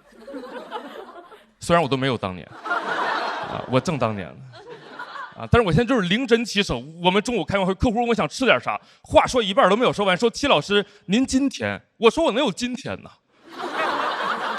特别的好用。我真也没有想过我会为了显老花这么多时间精力来研究但是我最近已经不想再假装自己老成了，因为我发现这些事情只能骗那种就是你第一次、第二次见的客户。就公司里那些知道你年轻的人，该不尊重你还是不尊重你。我们公司有一个岁数比我大很多的同事，我们平时叫他超雄哥。他就是我每次跟他一起开会，他就会让我给整个屋子人沏茶。我不爱沏茶，我上10几年学了，我计算机硕士，我上班不是为了给他沏茶的。我现在就是他只要让我给他沏茶，我就给他沏这个世界上最浓的茶，我让他睡不着觉。希望他晚上睁眼睛看天的时候可以明白，他今天中午喝的不是红茶，是我这个硬茶。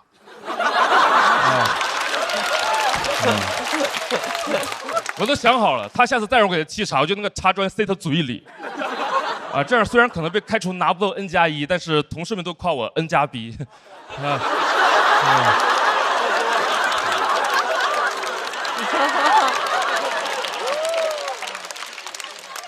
但是这些其实都是我幻想的，我还是一个比较软弱的人，我现在只敢那种委婉的拒绝他。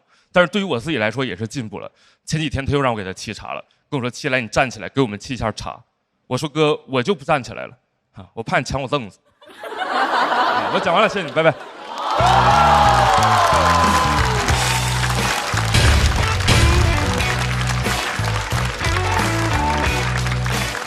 Seven 的索票通道开启。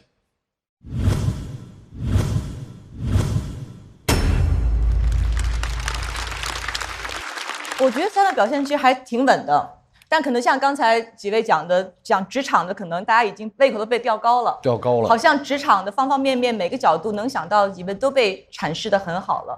可能Seven他切入的角度，我会在想，他们那些表现是因为你年轻，还是因为他们认为年轻背后代表着某种权利的缺失？后者吧，我认为是。我其实也很焦虑，我有在想说，我要不要写一个，就是因为我也会有很多生活的内容，我平时其实是有内容储备的，我只是，真切的觉得，因为我的年龄嘛，我会觉得这个是我当下所处的一个最显著的困境。既然我困境是这样的，我觉得我就讲这个就好了。我觉得特别棒啊，因为首先能够打漫才兄弟这个盾，哇，这个毛真的不容易，毛不易啊。所以那个冰丝短袖是为了体现一种沉稳吗？对对，体现凉快，主要是也是啊。Seven，你今年多大？Seven，你今年多大？我第一次见Seven，我以为他跟呼兰一样大，但是很多朋友说他是小呼兰，我还不理解，他应该不比呼兰小吧？我觉得他跟呼兰同岁，像89的。第一次见Seven，我第一感觉是我的同龄人，就是差不多，因为他还穿了个那种格子衬衫，那玩意儿太显岁数了，那我就觉得就是中年人不容易。觉得他应该30左右吧，30出头吧，应该就是。后来是有一天我们一起吃饭，他说是99的，我说你比我大还是比我小？我当时特别紧张，因为我也是99的，我说他要是比我小，我就破防了。Seven，你今年多大？我99，我26岁，我26。他99年的26。然后 Seven 很有勇气挑战了徐浩伦和谭湘文，来，二位回到台上。在徐浩伦、谭湘文和 Seven 的表演全部结束之后，我们看一下他们获得的票数是。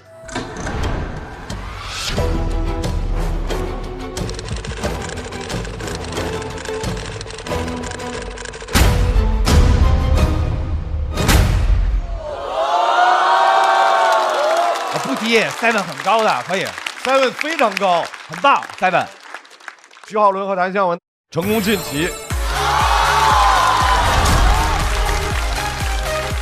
Seven 要回到等待区，但是242也是非常好的票数。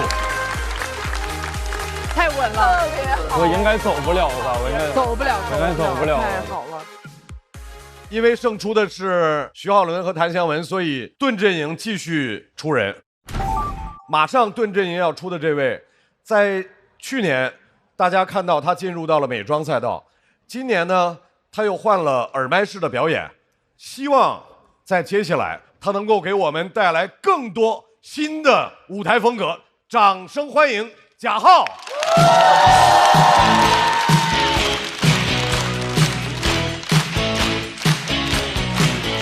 Hello， 1楼2楼的朋友们，大家好，我是贾浩。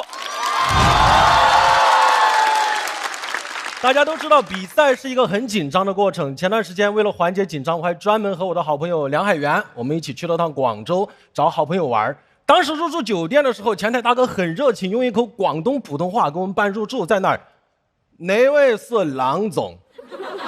哎，他叫梁海源，郎总，给我笑的。然后他说哪位是杂总？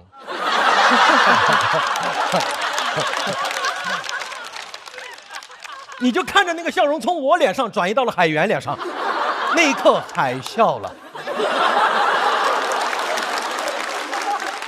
哎，我当时急中生智，我是郎总，我马上站住了郎总的位置，我才是最会抢凳子的大屁股王。哎，我当时甚至在想，我要跟我爸一起来玩，那也太好笑了，大杂种和小杂种。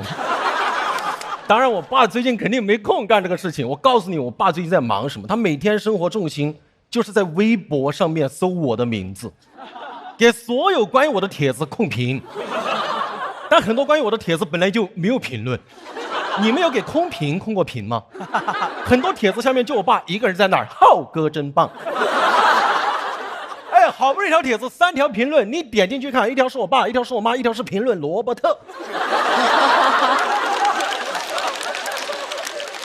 我爸还把我的视频整理发在自己的账号上面，就说出去说，哎呀，明星儿子。我爸说，哎呀，夸奖了，夸奖了，女朋友都还没有。然后又说优秀的爸爸才能教出优秀的儿子。我说，哎呀，惭愧惭愧，女朋友都还没有。哎，我爸是把女朋友的还没有当句号用啊。吃饭没有？没有，女朋友的还没有。他真的现在我没有结婚是他最大的心结。哎，过年回家吃饭，饭桌上面催得可直接，一杯酒推过来，我想当爷爷了，给我吓得话都不敢说，在那儿装孙子。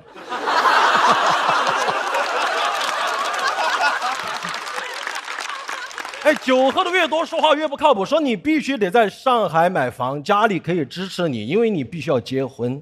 我就给我爸说了一下上海的平均房价，他说那你必须要结婚。我甚至给我爸科普了一下江浙沪的平均彩礼标准。我爸那天喝多了，丧心病狂说我们可以不要彩礼。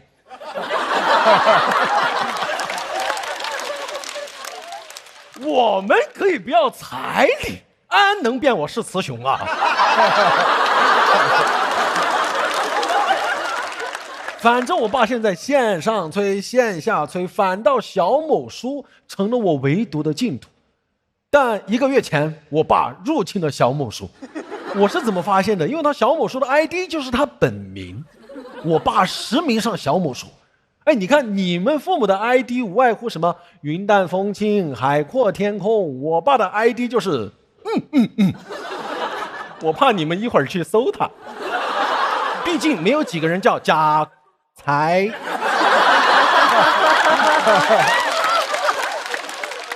哎，但其实只需要你在 report 里边写上贾浩2个字，不用你搜他，他会搜你。就像钓鱼一样，你丢下2个字贾浩，过一会儿就是收到一句浩哥真棒。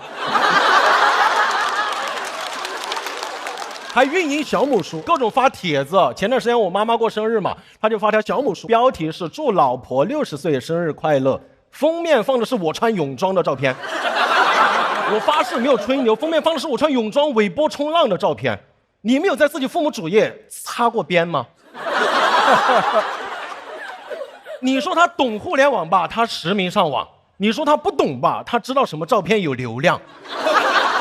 哎，老婆60岁生日快乐，为什么放我的照片啊？后来果然就有人说啊，贾浩60了。然后就有人说，重点不是有人叫他老婆吗？后面就开始有人诋毁了，说妈一开始看到化妆我就觉得不对劲了。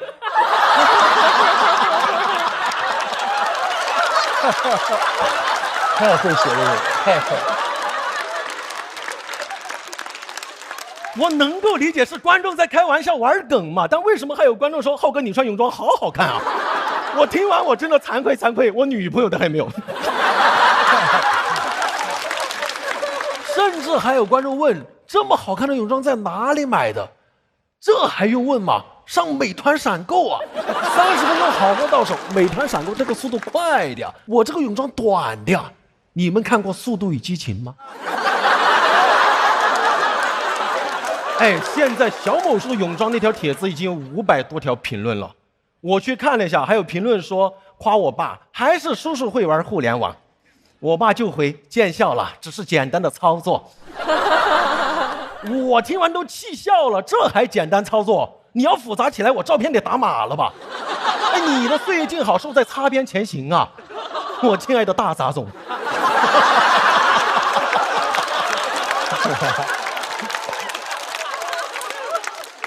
我爸真的各种骚操作，还教我说粉丝对你这么好，有空把粉丝们邀请到家里来吃饭。他真的这么做的，过年回家吃席，遇到一个人说粉丝，直接邀请回家了。你看我爸私联粉丝，还把粉丝带回家。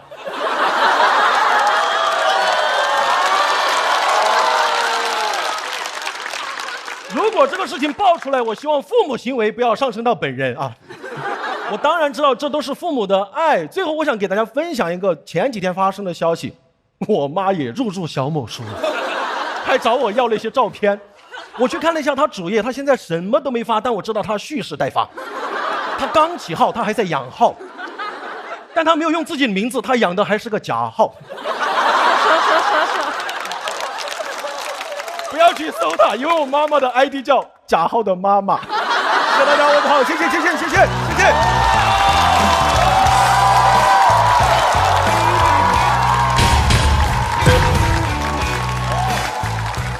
290，减290，这太强了！求求了，让他290票以上，求求了。假号锁票通道开启。来，再次把掌声送给假号。张老师，我想先说一句话，就是我让我爸妈改名字了啊，大家不用去搜他，让他们改名字了。所以浩哥，你现在如果他们发社交媒体的一些内容，你会要求审他们的内容吗？肯定不会的。我甚至有段时间想过要不要说让我爸少玩点那个社交媒体什么的，但后来我觉得，哎呀，这也是他的权利，我没有任何资格说让他不玩。我如果让他不玩，就有点小时候他让我直接不玩什么，但可能要商量一个度。我告诉过我爸，我说夸我的你听得 OK 了，但如果以后有人骂我的，可能会骂到你这里。我爸就说：“嗨，我什么没见过。”那就是你的那个主打秀，你爸妈有组团去看吗？成都站他们去了8个人，大姨还有3姨，还有我表姐表妹、大姨父，还有我爸我妈一块拿着丝巾，我加。那我想问，就是你遇到他们有一些行为的时候，你是会感觉被爱更幸福的更多，还是尴尬？我觉得幸福占70%左右，有30%是尴尬。比方说那个泳装的照片，我第一眼看到的时候，我心想我赶紧删了吧。那怎么办呢？但后来我爸告诉我说，哎呀，我就不会把那个首页调好嘛。他说你看我无意之间给你提供了一个段子，你都不感谢我。就他是这样的，对。那我觉得我的感受跟你是类似的，因为我爸爸妈妈，尤其是我妈，她干过一些让我觉得很匪夷所思，但是比如说她有一天我回家的时候，我发现家里面有一个我的易拉宝啊，就是同等身高的易拉宝在家里面。他是在哪儿收回来的？对，他就是觉得他不能够把它放在外面，他得要拿回来。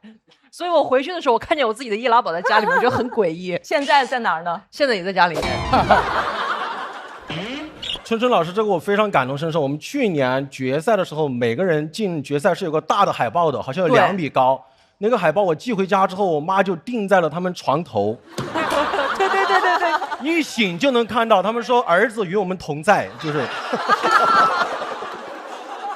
真的很吓人，很吓人。我也碰见我有一回回家之后看见粉丝送我一个那种大的浴巾，我妈盖在上面写的“我爱大张伟”。而这父母在一块儿都是，让他们觉得替你开心哈。贾浩有一个魔力是，他永远元气充沛，就上来就瞬间把你带到那个感染到那个气氛里边去，所以你就听得全程都很高兴。但是如果完全冷静的想的话，感觉好像跟上一场比的话，这个作品比较平，但他就有本事把这个有点像徐浩伦他们，就有本事把这个整个感染起来，所以我还是觉得特别特别好。然后其实上次看完演出，然后我结束以后想了想去后台看他，就为了让他告诉我他爸爸的那个真实 ID， 然后我就加上了，我用小号加上了。所以有时候我现在心情不好，就在那儿钓鱼，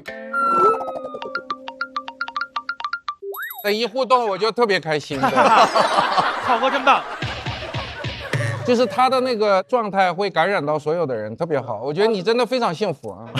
掌声送给贾浩，而且确实是一个越打越强的脱口秀演员，已经形成了一套他强悍的表演风格，是，并且在舞台的掌控能力越来越好。那么他是否能够直接进入到下一轮？请看。今天感觉就是自己演的挺开心，观众给的反馈也很好，有可能直接进吧。效果上来说能进，超290，超290。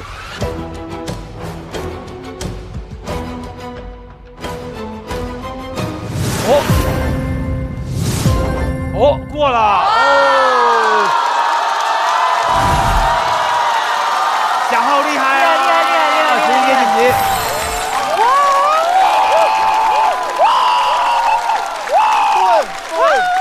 对，哎呀，掌声送给贾浩，第二轮第一位直接晋级的脱口秀演员。浩哥厉害，真棒！浩哥真棒，真棒！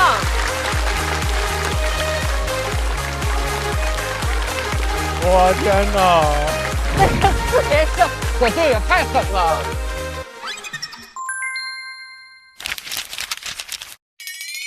最成熟、完成度最高的是贾浩，状态非常好，希望能钓到才叔叔的浩哥真棒。然后我爸就去回复：谢谢你的分享和对贾浩等演员的鼓励。因为他老师，所以他回复都是非常的比较官方吧。然后还有说，看到聚光灯齐刷刷打在贾浩身上，我恍惚间看到那个常常一轮游的男生如何排除万难，终于又站在亮闪闪的舞台中央。谢谢这位朋友，我爸的回复是：谢谢你的分享，灯光效果不错。你看，你都不知道他的关注点在哪儿，别人说的是灯光嘛，爸啊，他说的是灯光嘛，他有一种人和 AI 结合的感觉，感觉这个 AI 完成了一些，完成不多，人想学 AI 又学的不多，就是。喂，爸呀，你今天有没有涨粉丝？你过2000没有哦？你那个粉丝？超过2000了，谢谢这么多粉丝这么用心的关心贾浩，我这个当父亲的必须回敬一下。我相信浩哥会越来越好，我们也会越来越好。谢谢大家。哦，说得好，说得好，说得好，很棒，很棒，很棒。希望他享受互联网吧。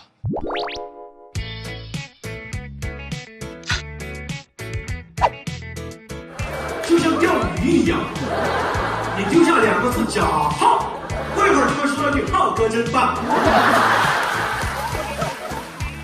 然后开始演1000人场之后，叔叔你的工作量有增加吗？增加了很多工作量，有些评论写了将近2000次，真的感慨。又在点赞了，回关了。每一个关注你的，你都要回关吗？都要，我基本上。没事，这个。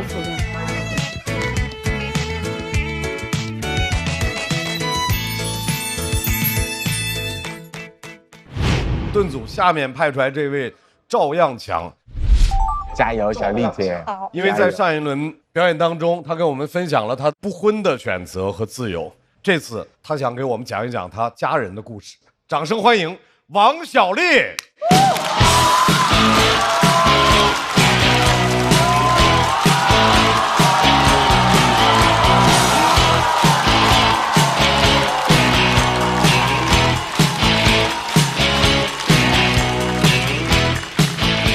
Hello， 大家好，小丽。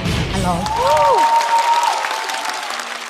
我去年做了我的第一个脱口秀专场，有朋友看到信息之后很惊讶，他说：“啊，你在说脱口秀啊？”我说：“对呀，不然这么多年我靠什么吃饭呢？”他说：“你不是一直靠啃老吗？”我说：“也不全是，我自己也挣点儿。而且我发现啃老这个事情贵在坚持。”你20多岁的时候跟父母住在一起，别人说你啃老，你不要放弃，坚持啃。啃到我这个年纪40多，啃老就变成了陪伴。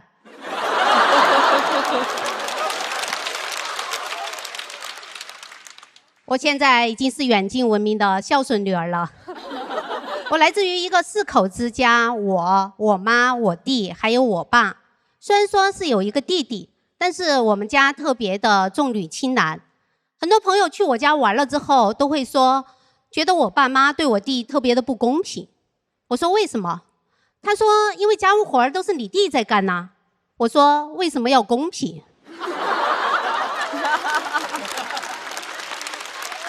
我觉得重女轻男的家庭挺好的呀，我跟我弟都很好。我弟勤劳体贴，我自以为是。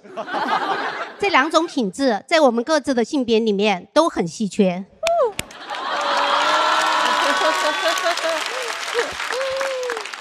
虽然是在家里很受宠，但是我也不是我们家权力地位最高的人。我们家权力地位最高的人是我爸。我爸真的特别离谱，他从小他就不许我问问题。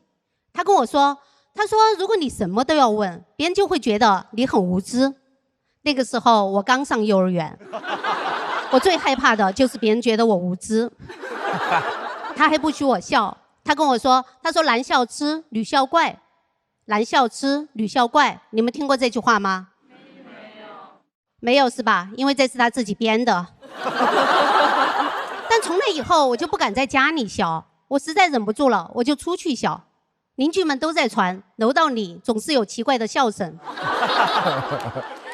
我爸就是那种他自己不开心，他就希望别人也不开心的人。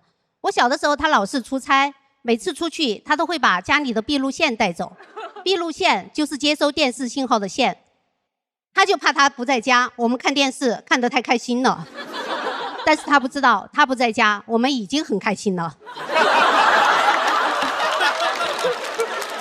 有一年过年，他回老家了，他一走，我们一家3口有说有笑。我才发现，我也爱我弟，也爱我妈，我弟也爱我妈，也爱我，我妈也爱着我们姐弟俩。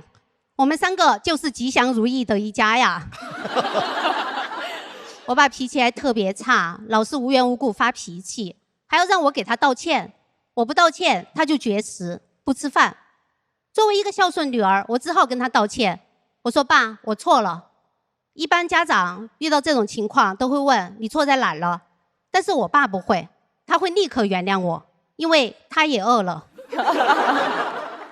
然后我爸现在还变得特别爱唠叨，他现在唠叨我唠叨的最多的是说我一天到晚啥事都不干。我被他唠叨烦了，我就只好在家里面装作我很忙。我怎么装？我有时候吃着饭，我突然叹气，我说哎呀，最近好忙啊。我有时候假装打电话，我为了让他听见，我说今天不行，今天太忙了。我都没有真的拿电话，我就比了个6。没想到过了一段时间之后，我爸突然问我，他说你每天那么忙，那你到底赚到钱没有吗？我说赚到了呀。然后我就开始装有钱。装有钱跟装忙是完全不一样的。我不可能吃着饭，我突然叹气，我说哎呀，最近好有钱啊。我为了装有钱，我开始给家里买一些东西。还好我以前从来没给家里买过东西，导致我现在无论买点什么，我爸都会觉得哇，王小丽这次发财了呀。我东西买的越多，我在家里的地位越高。现在家里无论什么事儿，我都想指点一下。简单点说，我就是在家里当爹。不得不说，当爹是真的挺爽的。当爹给了我勇气，我现在我都敢当面怼我爸了。有一次，我爸在家里炫耀，说他对这个家的贡献有多大。我说你贡献没有我妈大吧？我妈还洗衣服做饭呢，你一天到晚啥事都不干。他说那我要挣钱养家呀。我说我妈也有工资啊。他说让我职称进得高啊。我说没有妈做家务，你哪来时间进职称？你都不思感恩的吗？我爸被我怼懵了，然后他突然站起来，他说我这辈子从来没做过伤天害理的事儿。破防了。我没想到，我从小到大最害怕的一个权威，原来这么脆弱。这就好像哈利波特跟伏地魔说：“伏地魔，你个大坏蛋。”伏地魔就哭了。我爸还问我，他说：“那你对这个家有什么贡献？”我说：“我是这个家的长女，我存在就是对这个家的贡献。”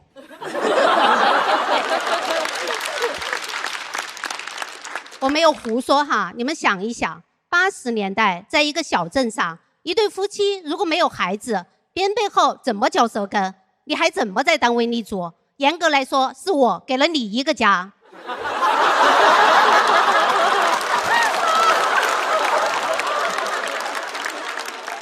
我现在甚至取代我爸，成为了我们家权力地位最高的人。那天是除夕，我们一家人都在看电视。我爸觉得电视太难看了，然后掏出手机在那玩手机。我就这样看了他一眼，他吓得赶紧收起手机，开始认真看电视。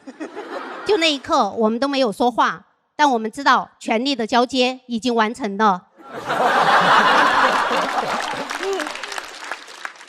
就那一天的电视虽然是难看，但我是越看越兴奋，因为我知道电视越难看，我的权力就越大。谢谢大家，我是小丽。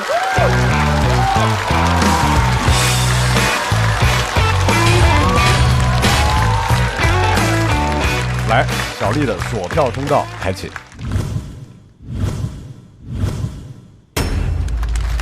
其实我拍的时候稍微有点犹豫，我觉得主要是可能对比上一场，我觉得这一篇的其实笑点没有上一场的那么密集。但是我还是非常喜欢小丽。我其实也有很好奇，就是如何在家里面就是又啃老又做到有这个权利。主要是靠信念感。靠信念感。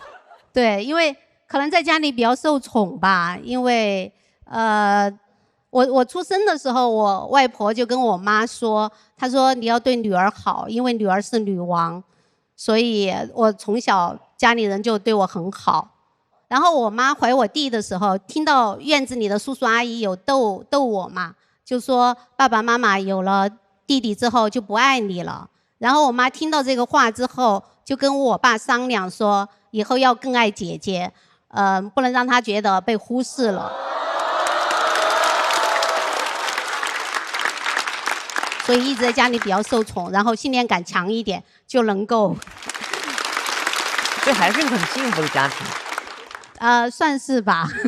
他爸爸太可爱了，就是说你跟他说句什么话，爸爸就赌气不吃饭了，是吧？他就会刚开始坐在沙发上，然后叫他2声，他还是不吃饭的话，他就会回到卧室，然后躺下说饿呀，然后等着你给他道歉。然后一般你会怎么做？从这门缝里扔个饼过去。我一般会先吃2口，好吃，然后再看他的情况。如果他还不出来的话，我就想也不能没有爸爸呀。还是给他道个歉吧，反正也不是很难。然后我就说，爸，我错了。然后他就会说，爸爸也有爸爸不对的地方。然后父女俩就抱头痛哭，然后再一起出来吃饭。哇，太棒了！因为他是一种感觉，在那种无条件的爱里长大的人哈。然后这世界的风雨都绕过你，然后他还能从这里头想出来很多这种甜蜜的负担里的这个笑话。我觉得他这个生活经历特别奇妙。是的，我拍这个灯就是因为我相信你一定能是有很多奇思妙想的一个人，希望能够助你一臂之力啊！谢谢。可能这一场的效果也许比上一场会差一点点，但我反而觉得这一场它内容非常好。就是我还在梳理，首先它的结构特别巧妙，里面几乎所有的角色，然后人物关系、情感的表达、逻辑、权力的关系，它都某种程度是反过来的。你看它里面讲到一句话，他说因为我们家是重女轻男，他压根儿没有重女轻男呢，只不过让女孩回到了一个可能跟男孩差不多的一个角色跟位置，但是我们的得出结论就是哇，这是重女轻男，所以他一切是反过来的，是在反讽。而且小丽，你参加完这个节目，爸爸妈妈一定开始跟贾浩一样注册号，开始跟你了。小丽真棒，肯定是。我应该不会跟他们说吧？我觉得还是应该保持一点边界感，就是啊，没明白，家里没网吗？那你那第一篇一播肯定就爆了呀。因为我说脱口秀很久了，我都没有跟他们说。然后有一次，我爸实在是忍不住了，他就说：“你每天这么晚出晚归的，你到底在干嘛？”我说：“我在说脱口秀。”他说：“那你喜欢吗？”我说：“我挺喜欢的。”他说：“那你就好好做。”他不知道脱口秀是什么，直到有一次春晚，就是有一个圆桌，然后没事。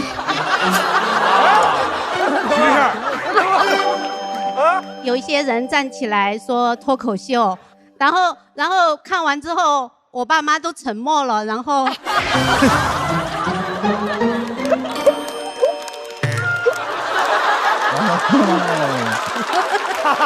怎么？为什么？哎，当时演的还行啊。爸爸说我不吃饭了，哼，我回屋了。脱口秀播完我再出来，就是那会儿我开始玩手机了啊，那时候开始啊。然后我爸说，还挺好的，还挺好的哦。然后我妈就说，她说没事儿，那么难看的电视剧我都能看下去。妈妈应该开脱口秀好吗？妈妈去吐槽。更何况你还是我的亲生女儿。但是从那以后，他们就再也没有跟我提过要看现场啊，或者是要想了解我在干什么，从来没有。所以我也没有主动说。没关系，我相信这个节目播出的时候，肯定你的爸爸妈妈一定能看到。再次把掌声送给王小丽。好，谢谢。我可能大部分时间都是在啃老，虽然我啃老，但是我也不会花特别多的钱，就是钱少挣一点就少花一点。最久是10多年没有工作，我反正做什么他们都支持，就是不工作他们也觉得 OK 的，特别是我妈。他好像不需要我做什么事儿，他就已经很为我骄傲了。他不需要我做什么事情来让他为我骄傲。他有时候坐在沙发上看着我，我会问他，我说：“你看什么？”他说：“我好为你感到骄傲啊。”我说：“我不是一事无成吗？”对，所以其实我也没有那种，就是可能一定要工作的压力。小丽姐的家庭是人间最美的一种存在啊，然后爸爸妈妈那么爱她，我觉得人无论成功干什么事业，最终都是希望有一个美满的生活，然后不管是家庭还是跟朋友，她已经活在特别美好的那个终点上了，这一生都是一个完美的一生，特别好。来，我们先来看一下，小丽是直接晋级呢，还是要接受挑战？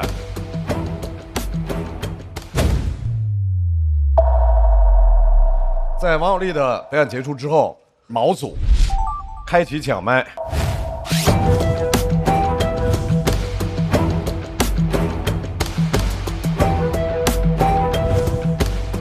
都不站，不站，那就抓球了，抓钩了。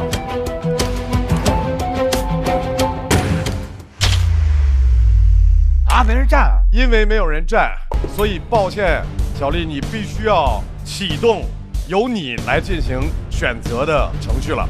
来，我们现在拿出选择箱。从我们的角度，我们能够看到他抽到的人名，但是大家不要告诉他，就是凭自己的感受。哇，我跟铅球似的，又开始折磨人了，这。哎呀，这个了！别搞！紧张！他妈抽中我了，等一下。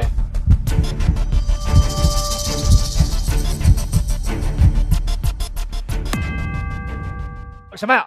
谁？姜子浩。姜子浩是吧？是我吗？姜子浩啊！他选出来的这位朋友，我们也很期待。在第一轮里，他用精彩的脱口秀来唤起了我们大家对粤语的重视。下一步，他会不会在他的表演里面加入更多粤语的成分？掌声欢迎姜子浩！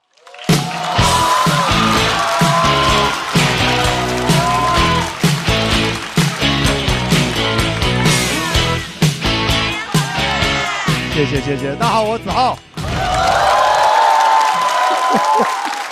谢谢大家。先说一下，我是个广东人，大家也知道啊，我有个广东人啊，证明一下。其实说真的，今天录节目录来挺开心的，因为今年节目里面有4个广东的演员，这应该是节目里面第一次广东演员这个数量能凑齐一桌麻将的了，真的。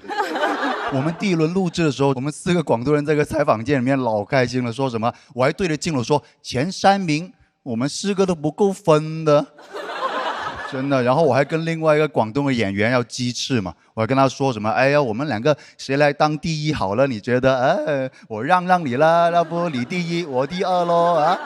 然后第1轮比完下来之后，有3个已经回到广东了，有点太丢人。那个导演还在那里安慰我们说：“啊，你们广东的幽默是不是有点水土不服？”我说：“阿拉桑还赢啊，现在。”太丢人！哎，你们想想，要是我第2轮淘汰的话，更尴尬。你想啊，我回去之后，鸡翅肯定要问我说：“啊，10号，你第几轮淘汰了？”我还得跟他说：“你第1，我第2咯。”哎，说实话。我觉得我们广东的演员呢，要做普通话的脱口秀，其实就是要比其他地方的人要难一点的。不是我找借口了。首先，我们语言又不通的，因为我们做普通话脱口秀，我们还得先从学普通话做起的。不是开玩笑，我刚出来工作那几年，我真的完全听不懂那北方的普通话，特别是那种东北的普通话，太复杂了，真的是。有一次人家跟我说：“你小王八犊子。”我当时都不知道他在骂我。我当时反应是啊，犊子？什么犊子啊？你肚子饿了是吗？哈，我煮个面给你吃咯哈。他还跟我说什么？你跟谁俩呢？不是，这什么话来的啊？为什么一句话里面全都是主语的哈？那我跟谁俩？那没有动词的。我说啊，我跟谁俩？我跟阿傻是 twins 咯，我跟谁俩？我完全搞不明白。还有一个事情。真的，我想说了很久了，就是以前真的不太好意思说，就是毛豆讲话，我是真听不懂啊。我说真的，我第一次听毛豆讲脱口秀的时候，他给我感觉就好像那个就《植物大战僵尸》里面那个，就头上戴着锅那个大叔，你们知道吗？就这个人，就这个。你们还记得这个人吗？哈喽的朋友们看得到吗？真的，毛豆在我心中就长这个样子了。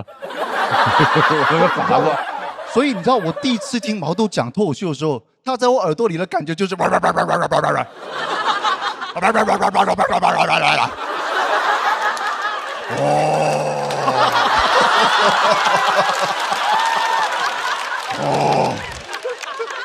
德昌什么？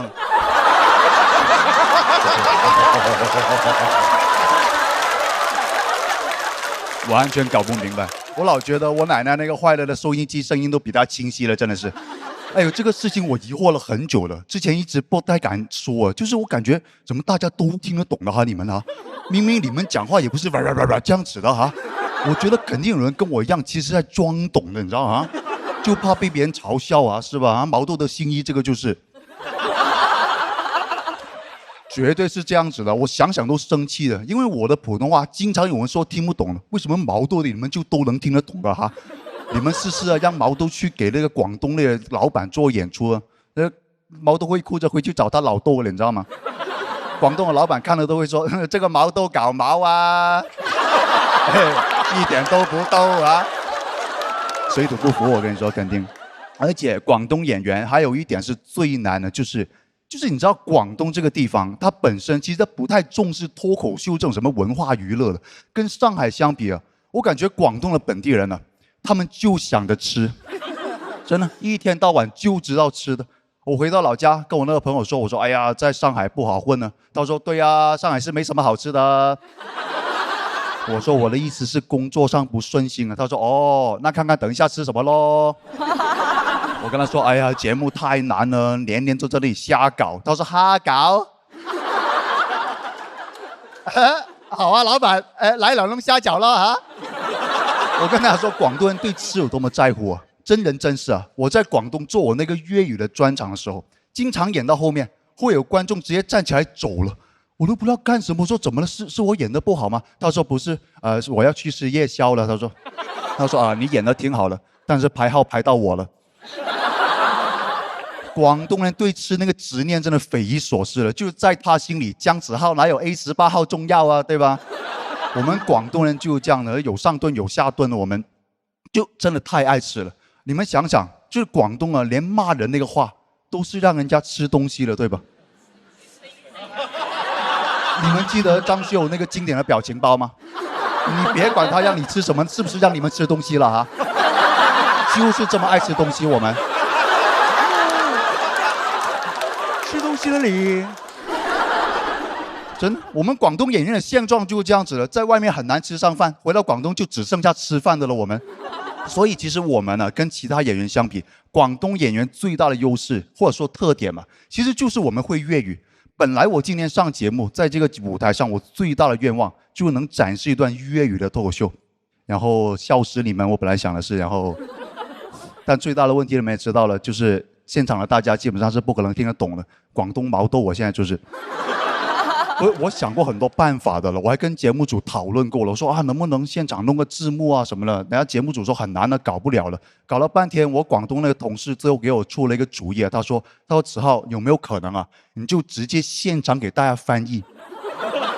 我说怎么翻译啊，大哥，来不及了哦。他说你就一句普通话，一句粤语，一句普通話，一句粵語，交替的講，交替咁講，不就行了？咁咪得咯。我說這樣子講話很奇怪的喎，咁樣講嘢好 Q 奇怪嘅喎，好像神經病一樣啦，好似黐孖筋咁嘅喎。但看得出來，到最後我還是被他說服了哈。睇得出來，最後都係俾佢說服咗，你知道？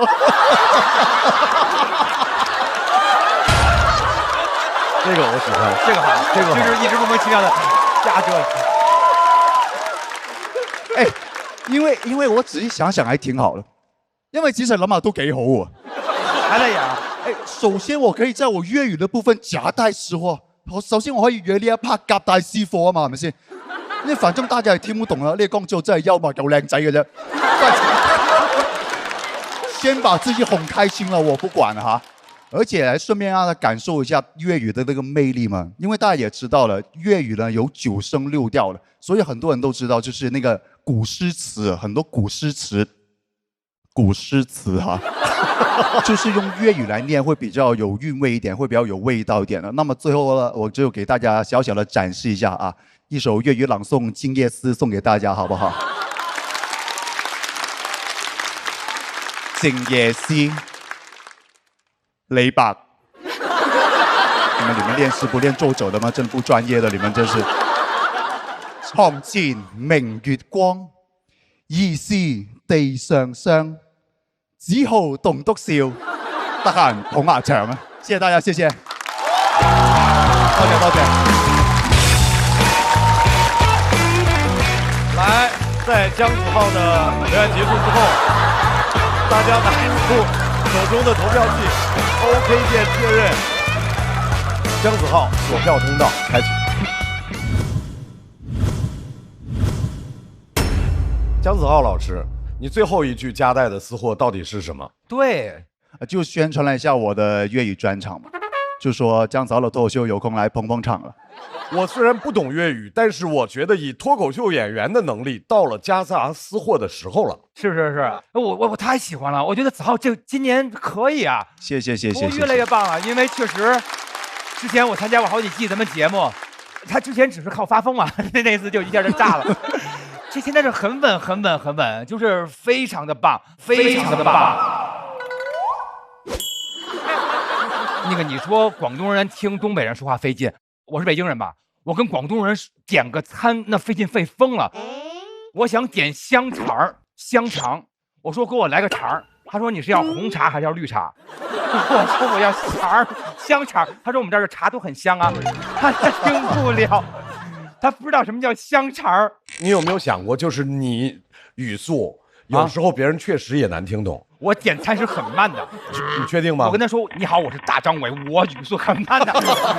反正我的意思就是说，其实都有这种中间的这个点餐呀，什么这种小事。但是你喜欢，我太喜欢了。我希望你能够一直走下去，太棒了。好，谢谢，爱你。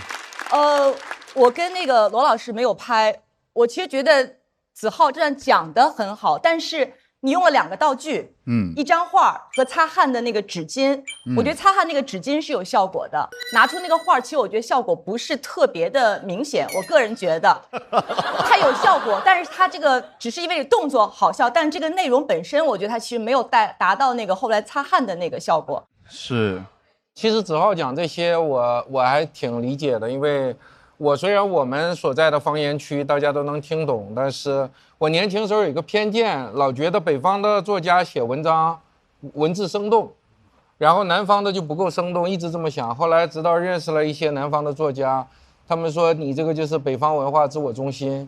实际是因为我们普通话定了北方的语言，所以南方的作家不得不改用他们第2擅长的语言，不熟悉的语感。所以子浩说这个我特别能理解，因为我经历过这个认知的转变过程。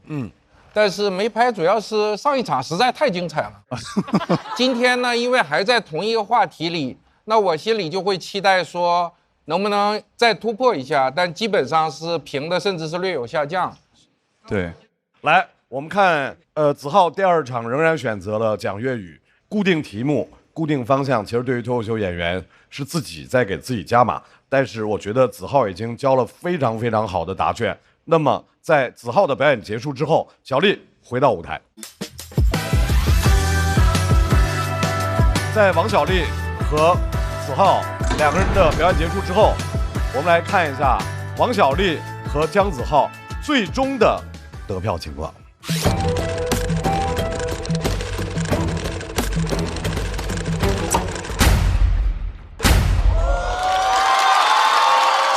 姜子浩成功晋级，小丽232票，也是非常好的成绩，还要在待定区继续等待。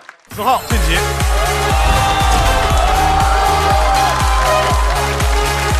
欢迎毛正英的朋友，我太紧张了，让他看我下来。各位，我们这一场的表演到这儿就全部都结束了。现在一共5组演员成功晋级，其中有4组来自盾组，1位是毛组。目前盾组是4比1，暂时领先。再次感谢所有的脱口秀演员朋友给我们带来的精彩表演。接下来需要大家继续加油，我们也相信下面的表演只会更精彩。休息一下，马上回来。Yes。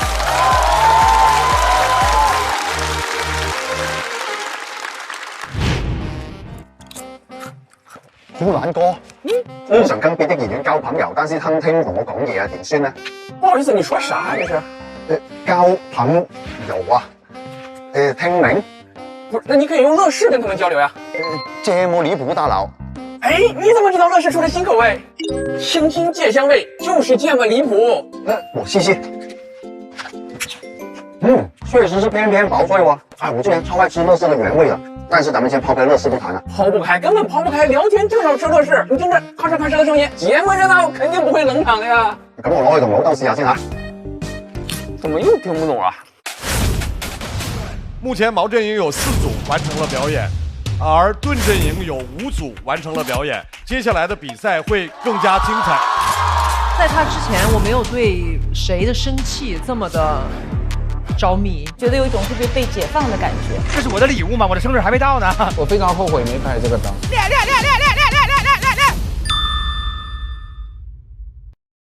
不開玩笑，美團閃購馬上就到，感謝30分鐘好貨到手的美團閃購冠名播出。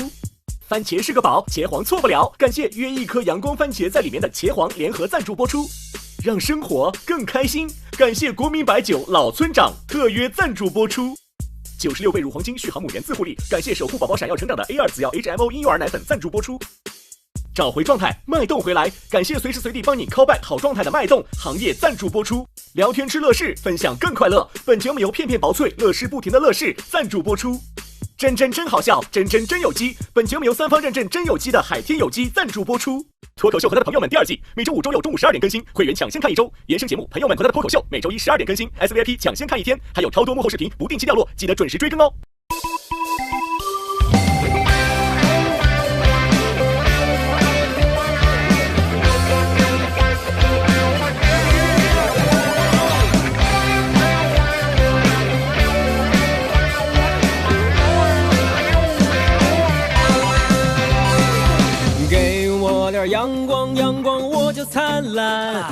给个破筐，我就能下单。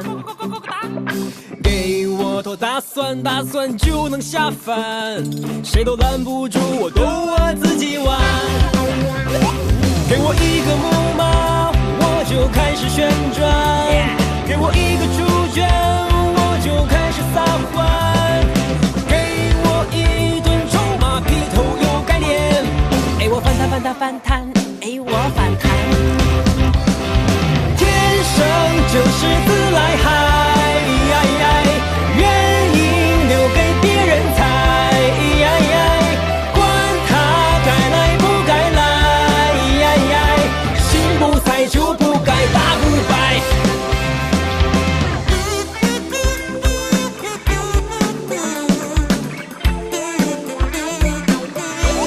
更多节目精彩资讯，尽在新浪娱乐微博综艺、新浪综艺。